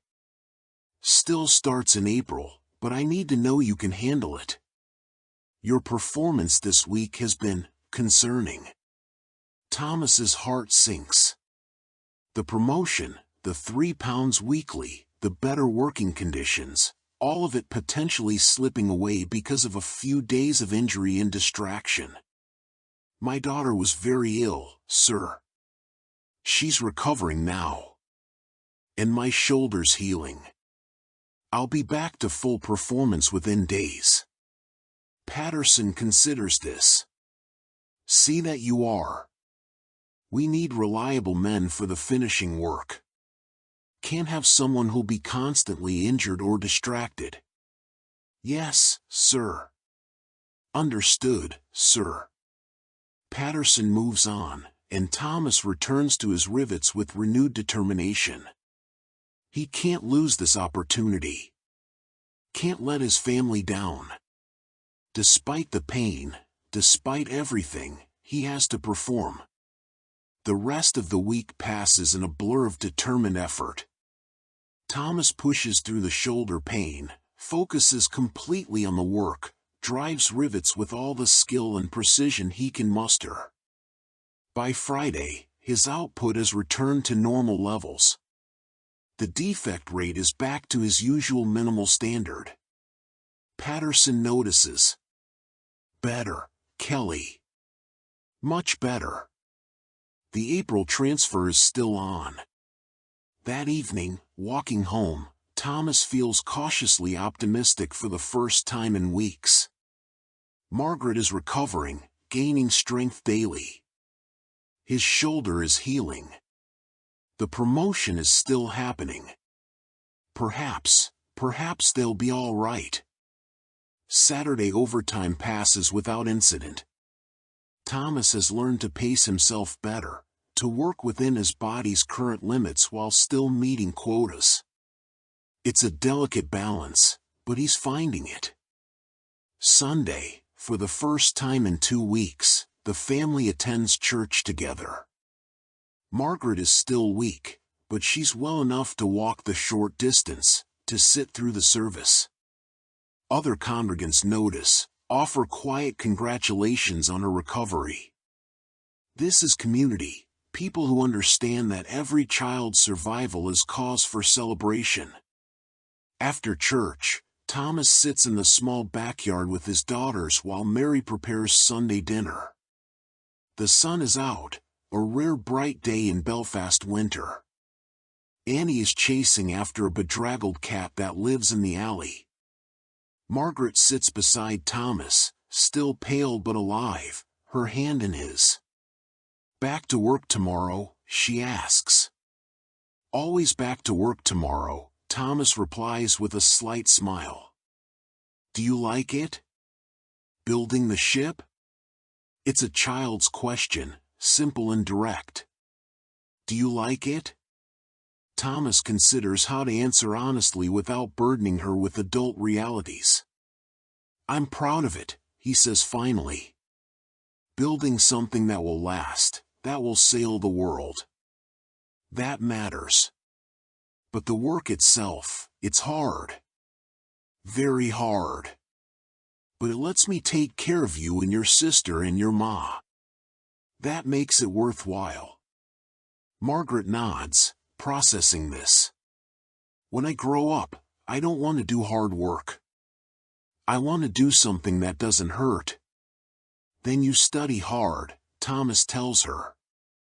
Learn your letters and numbers. Maybe you can work in an office someday, or a shop. Something better than what your dad does. It's the dream of every working-class parent. That their children will rise above them, will have easier lives, will escape the brutal cycle of manual labor. Sometimes it happens. More often it doesn't. But the dream persists. As Sunday evening approaches, Thomas feels the familiar dread of Monday's 4:30 alarm. But mixed with it is something else now. A sense that he's survived a crisis, that his family is intact, that the future holds possibility. In April, he'll move to the finishing work. 3 pounds a week. Better conditions.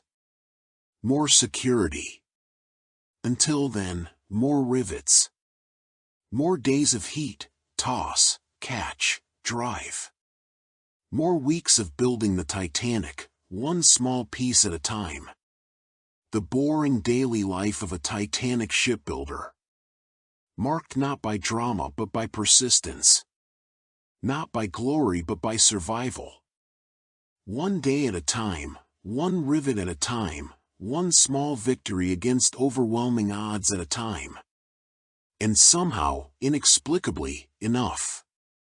The weeks pass in their familiar pattern. Thomas's shoulder heals gradually, though it will never be quite the same. Margaret grows stronger, the bronchitis fading into memory, though Mary watches her carefully for any sign of relapse.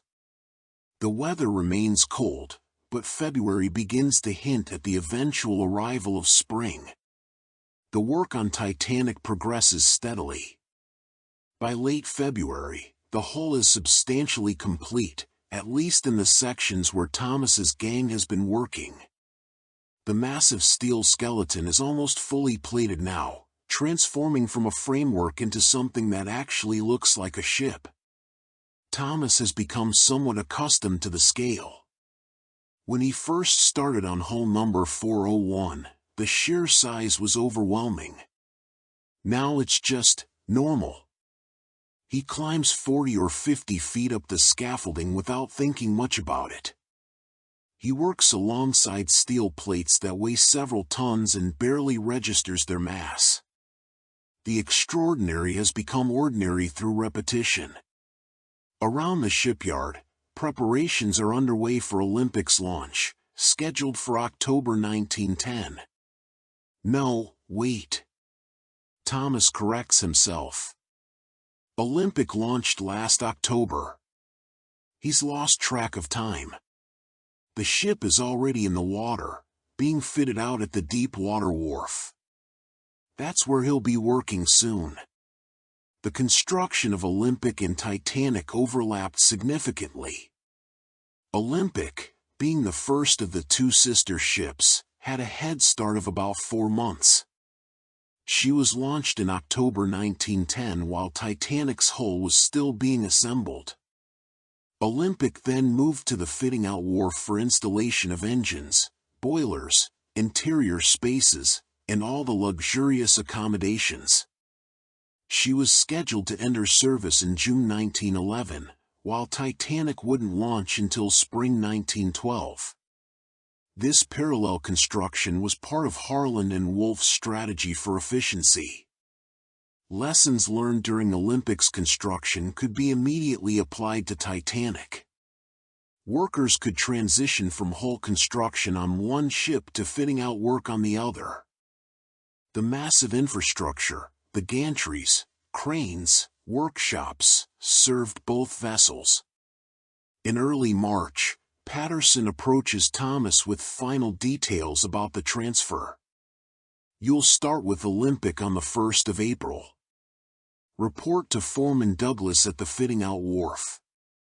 You'll be working on the crew quarters initially, installing bunks, securing fixtures, that sort of thing. Delicate work compared to hull riveting. Yes, sir. I understand. The pay increase takes effect immediately when you transfer. £3 weekly, as discussed. But understand, the standards are higher. We can't have damage to finished work. One cracked marble tile or dented brass fitting costs more than a week of your wages. I'll be careful, sir. See that you are. You're a good worker, Kelly. Don't disappoint me. The next few weeks pass with heightened awareness for Thomas. These are his last weeks on Titanic's hull. Soon he'll be moving to different work, a different environment, different challenges. He finds himself looking at the ship more carefully, seeing it as a complete thing rather than just an endless series of rivets to be driven. The hull curves gracefully, its sheer size still impressive even after months of familiarity. The bow rises high above the dock, pointing toward an unseen horizon. Someone mentioned that Titanic would carry about 2,200 people when fully loaded, passengers and crew combined. Thomas tries to imagine that many people contained within this steel hull. It seems impossible, yet he's seen the deck plans, knows the ship has 9 decks, knows that every inch of space has been designed to accommodate, entertain, and serve those thousands of souls. In mid-March, tragedy strikes the yard again. A crane operator loses control of a load, a massive boiler being lifted for installation on Titanic. The chains slip, the boiler swings wildly, and it crushes 2 workers against the hull before anyone can react. Both men die instantly. Work stops for perhaps an hour while the bodies are removed, while the accident is documented, while supervisors determine what went wrong. Then work resumes. The dead men's names are Mathers and O'Brien. Thomas didn't know them well, they worked in different sections, but he'd seen them around, nodded to them in passing. Now they're gone, leaving widows and children with no income, no compensation beyond what a collection among workers might raise. Industrial accidents at Harland and Wolff were investigated, but primarily to determine if equipment needed repair or procedures needed adjustment. There was little concern for the human cost. The company maintained that workers accepted the risks of the job when they accepted employment. Families of dead workers had no legal recourse, no right to compensation. The accident casts a pall over the yard for several days. Men work more cautiously, more aware of the dangers surrounding them. But gradually, the heightened caution fades. You can't maintain constant vigilance. The mind becomes numb to danger through repeated exposure. And so accidents will continue, and men will continue to die, and the ships will continue to be built. Thomas's last day on Titanic comes in the final week of March. It's not ceremonial or marked in any special way.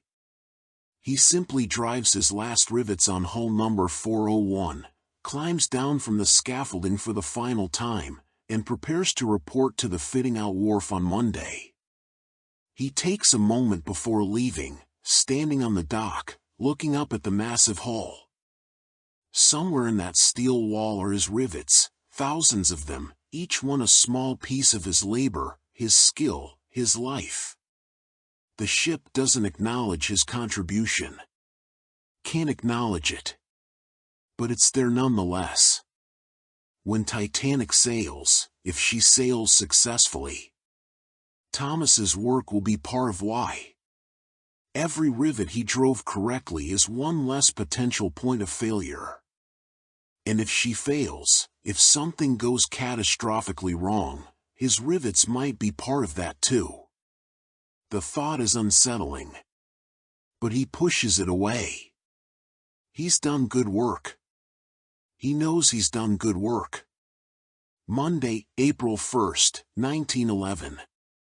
Thomas reports to the fitting out wharf where Olympic floats, now fully launched, her hull complete, her superstructure rising above the water. The environment is immediately different. Instead of being outside on scaffolding in all weathers, he's inside the ship. Instead of deafening industrial noise echoing off steel plates, there's more contained sound, hammering, sawing, the voices of men working in relative proximity. Foreman Douglas is a thin, intense man in his 50s, with exacting standards and little patience for mistakes. Kelly? You're the riveter transferring from hull construction? Yes, sir. Good. We need careful men. You'll be working in the crew quarters for now. Third-class crew spaces, so nothing too delicate, but still, we're past the phase where we can easily replace damaged work. You break something, it costs time and money. Thomas follows Douglas through the ship's interior. It's a maze of passages, compartments, stairways. Even incomplete, even with workers and materials everywhere, the scale is impressive. This is a floating city, with multiple levels, hundreds of rooms, miles of corridors. The crew quarters where Thomas will be working are located deep in the ship, below the waterline. Small cabins, spartanly furnished, designed to house the hundreds of crew members who will be needed to operate the vessel. Stewards, engineers, stokers, cooks, stewardesses, and dozens of other positions. These crew quarters were far less luxurious than passenger accommodations, but they were still better than crew spaces on many ships of the era. Each crew member would have a bunk, shared with one or two others in a small cabin. There were communal washrooms, mess halls, and limited recreation spaces. It wasn't comfortable, but it was functional. Thomas's work involves securing the bunks to the bulkheads, walls, in ship terminology. This requires careful drilling and riveting, ensuring the fixtures are solid enough to withstand the ship's motion at sea but without damaging the bulkhead integrity. It's different work than hull riveting. Smaller rivets, more confined spaces, more concern for aesthetics. The rivets here need to be flush and neat, not just functional. It's slower, more meticulous work. But it's also easier, in some ways. The physical demands are less. He's not swinging a 3-pound hammer hundreds of times per day. He's working in controlled conditions, not exposed to weather. His body, after months of brutal hull work, begins to recover slightly. The other workers in the fitting-out crew are a different group than the hull construction gangs. More craftsmen, carpenters, electricians, plumbers, decorators. There's a different culture here. Less rough, more specialized.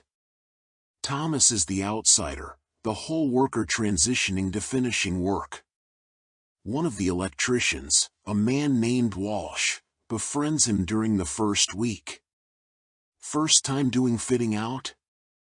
Walsh asks during a break. Yes. Been on hull construction for 12 years. It's different here. More precise. But also, you can see what you're building. On the hull, it's just steel plates. Here, you're creating rooms, spaces where people will actually live and work. It's true. Thomas finds this aspect satisfying. He's installing bunks where crew members will sleep, securing fixtures they'll use daily. There's a human scale to this work that was absent from hull construction. The days settle into a new routine. Wake at 4:30, but now the walk is to the deep water wharf instead of the construction slips. Work inside the ship instead of on external scaffolding. Return home at a reasonable hour, less exhausted than he's been in months. The £3 weekly wage makes a tangible difference. Mary is able to buy better food, more meat, some fresh vegetables, even occasional treats for the girls. They're able to pay down the debt to Dr. Morrison. They're able to buy coal without constant worry. It's not prosperity. They're still working class, still living week to week, still vulnerable to any unexpected expense. But it's easier. Noticeably, meaningfully easier. One evening in mid-April, Thomas comes home to find Mary crying quietly at the kitchen table. What's wrong? Is it Margaret? No, no. The girls are fine. It's just... She holds up a small purse. I was able to save a bit this week. After paying for everything we need, there was a little left over. We have savings, Thomas. Actual savings. It's a handful of coins, probably not even £1. But to them, it's significant. It's a buffer against emergency. It's the possibility of a future slightly better than the present. Thomas holds his wife while she cries tears of relief. This is what the promotion means. Not wealth, but this, a small margin of security. The ability to breathe slightly easier. The work on Olympic continues through April and into May. Thomas becomes more proficient at the fitting out work, his movements more confident, his understanding of the ship's layout improving. He can navigate from the crew quarters to other sections without getting lost, can anticipate what work needs doing next. In late May, Olympic undergoes sea trials. Thomas isn't involved. The sea trials are handled by a skeleton crew and company officials. But he watches from the dock as the massive ship leaves Belfast Lock, heading out to open water to test her engines, her steering, her performance. She's magnificent underway. The largest moving object in the world, cutting through the water with surprising grace. Smoke pours from her 4 funnels, though Thomas knows from his work that the 4th funnel is actually decorative, not functional, added for aesthetic balance. Olympic sea trials in May 1911 were successful. She reached speeds of over 21 knots, demonstrated responsive steering, and proved her seaworthiness. After the trials, she returned to Belfast for final adjustments before sailing to Southampton to begin her maiden voyage to New York, scheduled for June 14, 1911. The ship returns after 2 days of trials. Minor issues need addressing, but nothing serious. Olympic is declared fit for service. Thomas returns to his fitting out work, now focused on final details. Installing lighting fixtures, securing cabin furniture, adding finishing touches. The ship is coming alive, transforming from a construction project into a functioning vessel. On June 1st, Olympic prepares for her delivery voyage to Southampton. Thomas is part of the crew making final inspections, ensuring everything is secure, checking that all work is complete. He walks through the crew quarters he helped fit out. The bunks are ready. The fixtures are in place.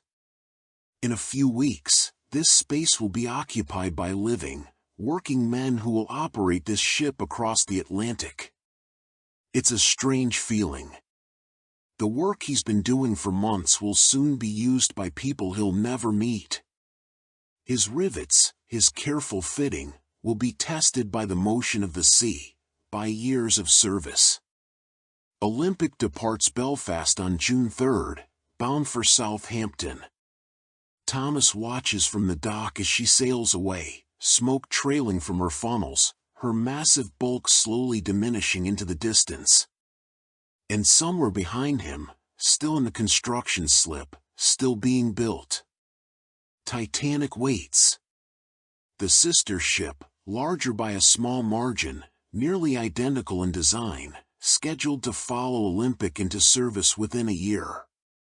Thomas will not return to work on Titanic. His assignment now is maintenance and finishing work on other projects in the yard. But he'll always know that his work is there, in that hull, in those thousands of rivets driven during the long winter and spring of 1910 and 1911.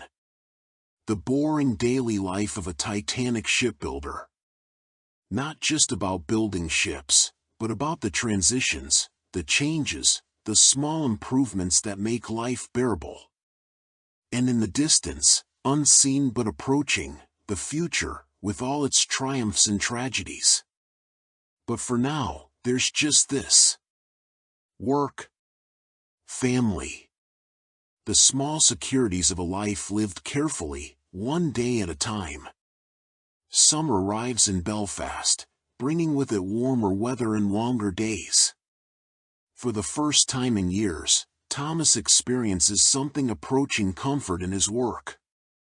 The fitting out tasks continue on various projects around the yard, and the improved wages mean life at home is notably easier. By July, Mary has managed to save almost £2, more money than they've ever had in reserve. It sits in a tin box hidden in their bedroom, a small fortress against emergency. The knowledge of it provides peace of mind that's been absent their entire married life. The girls are thriving too. Margaret has fully recovered from her bout with bronchitis, gaining back the weight she lost during her illness. Annie, now 4, is energetic and curious, constantly asking questions about everything. They have shoes that fit properly now, dresses that aren't entirely patched and repatched. At the yard, Thomas has settled into his new role. He's no longer the newest member of the fitting-out crew, and his skills are recognized. The work is varied, some days installing fixtures, other days doing repairs, occasionally returning to riveting work when specialized skills are needed. In August, news reaches the yard about Olympic. She's completed several successful crossings between Southampton and New York. The press reports are glowing, passengers praise her luxury, her stability, her speed. White Star Line's gamble on building the largest ships in the world is paying off. But there's also news of a minor incident. In September, while leaving Southampton, Olympic collided with a British warship, HMS Hawke. Both vessels were damaged, though there were no fatalities. Olympic limped back to Southampton and then returned to Belfast for repairs. The collision with HMS Hawke was significant for several reasons. It demonstrated that even these massive, supposedly unsinkable ships were vulnerable to accidents. The legal dispute over who was at fault would drag on for years. And the repairs required would delay Titanic's completion, as workers and resources had to be diverted to fix Olympic. When Olympic returns to Belfast in early October, Thomas is among the workers assigned to assess and repair the damage. The collision tore a significant gash in Olympic's hull near the stern, crumpling steel plates and damaging some of the watertight compartments. Seeing the damage firsthand is sobering. These ships, massive and impressively built as they are, can still be torn like paper by sufficient force. The collision happened at relatively low speed. Both ships were maneuvering in harbor. A collision at sea, at full speed, would be catastrophic. Thomas works on cutting away the damaged steel plates and preparing the area for new plates to be installed. It's a return to heavier work, but temporary. The Olympic repairs will take about 6 weeks, and then he'll return to his fitting-out assignments. Working on Olympic is strange after having helped build her. Thomas recognizes sections where he worked during the spring. He sees bunks he installed, fixtures he secured. They've been used now. There are small signs of wear, of human occupation. It transforms the ship from construction project to lived-in space. The repair work proceeds through October and into November. The damaged hull sections are replaced, new rivets driven, the structural integrity restored. Olympic is built to high standards, and the repairs are done to the same specifications. During this period, Thomas occasionally sees Titanic across the yard. She's progressed significantly since he last worked on her. The hull is complete. The superstructure is rising, the funnels are being installed, the boat deck is taking shape. She's starting to look like Olympic's twin. Titanic's launch was scheduled for May 31, 1911. Unlike Olympic's launch, which was a major public event with thousands of spectators, Titanic's launch was comparatively low-key. No ceremony, no bottle of champagne, just the functional process of moving the massive hull from the building slip into the water. This was Harland and Wolff's standard practice. Launches were working events, not celebrations. Thomas didn't witness Titanic's launch. He was working inside Olympic at the time. But he heard about it. The ship slid into Belfast Lock precisely as planned, displacing thousands of tons of water, creating waves that rolled across the harbor. The launch took 62 seconds from the moment she started moving until she was fully afloat. Now Titanic sits at the fitting-out wharf, in the same location Olympic occupied during her finishing work. The interior installation is underway: engines, boilers, the electrical system, plumbing, and all the intricate work of transforming an empty steel hull into a functioning luxury liner. In late November, Olympic completes her repairs and prepares to return to service. Thomas is part of the final inspection crew, checking that all repair work is solid, that the damaged sections are fully restored. The inspection includes testing the watertight doors. Olympic, like Titanic, was designed with 16 watertight compartments separated by bulkheads that could be sealed by closing massive doors. This was a key safety feature, designed to contain flooding if the hull was breached. Thomas watches as the doors are tested. They're operated electrically from the bridge, or manually from the compartment level. When activated, they slide down from the ceiling, sealing the compartment. It's impressive engineering, and it works smoothly. The watertight compartment system was one of the features that led to Olympic and Titanic being described as practically unsinkable. The theory was that even if the hull was breached in 2, 3, or even 4 compartments, the ship would remain afloat. The design assumed that no credible accident would breach more than 4 compartments simultaneously. This assumption would prove tragically wrong, but in November 1911, it seems perfectly reasonable. The ships are built to the highest standards of contemporary naval architecture. They represent the cutting edge of marine engineering.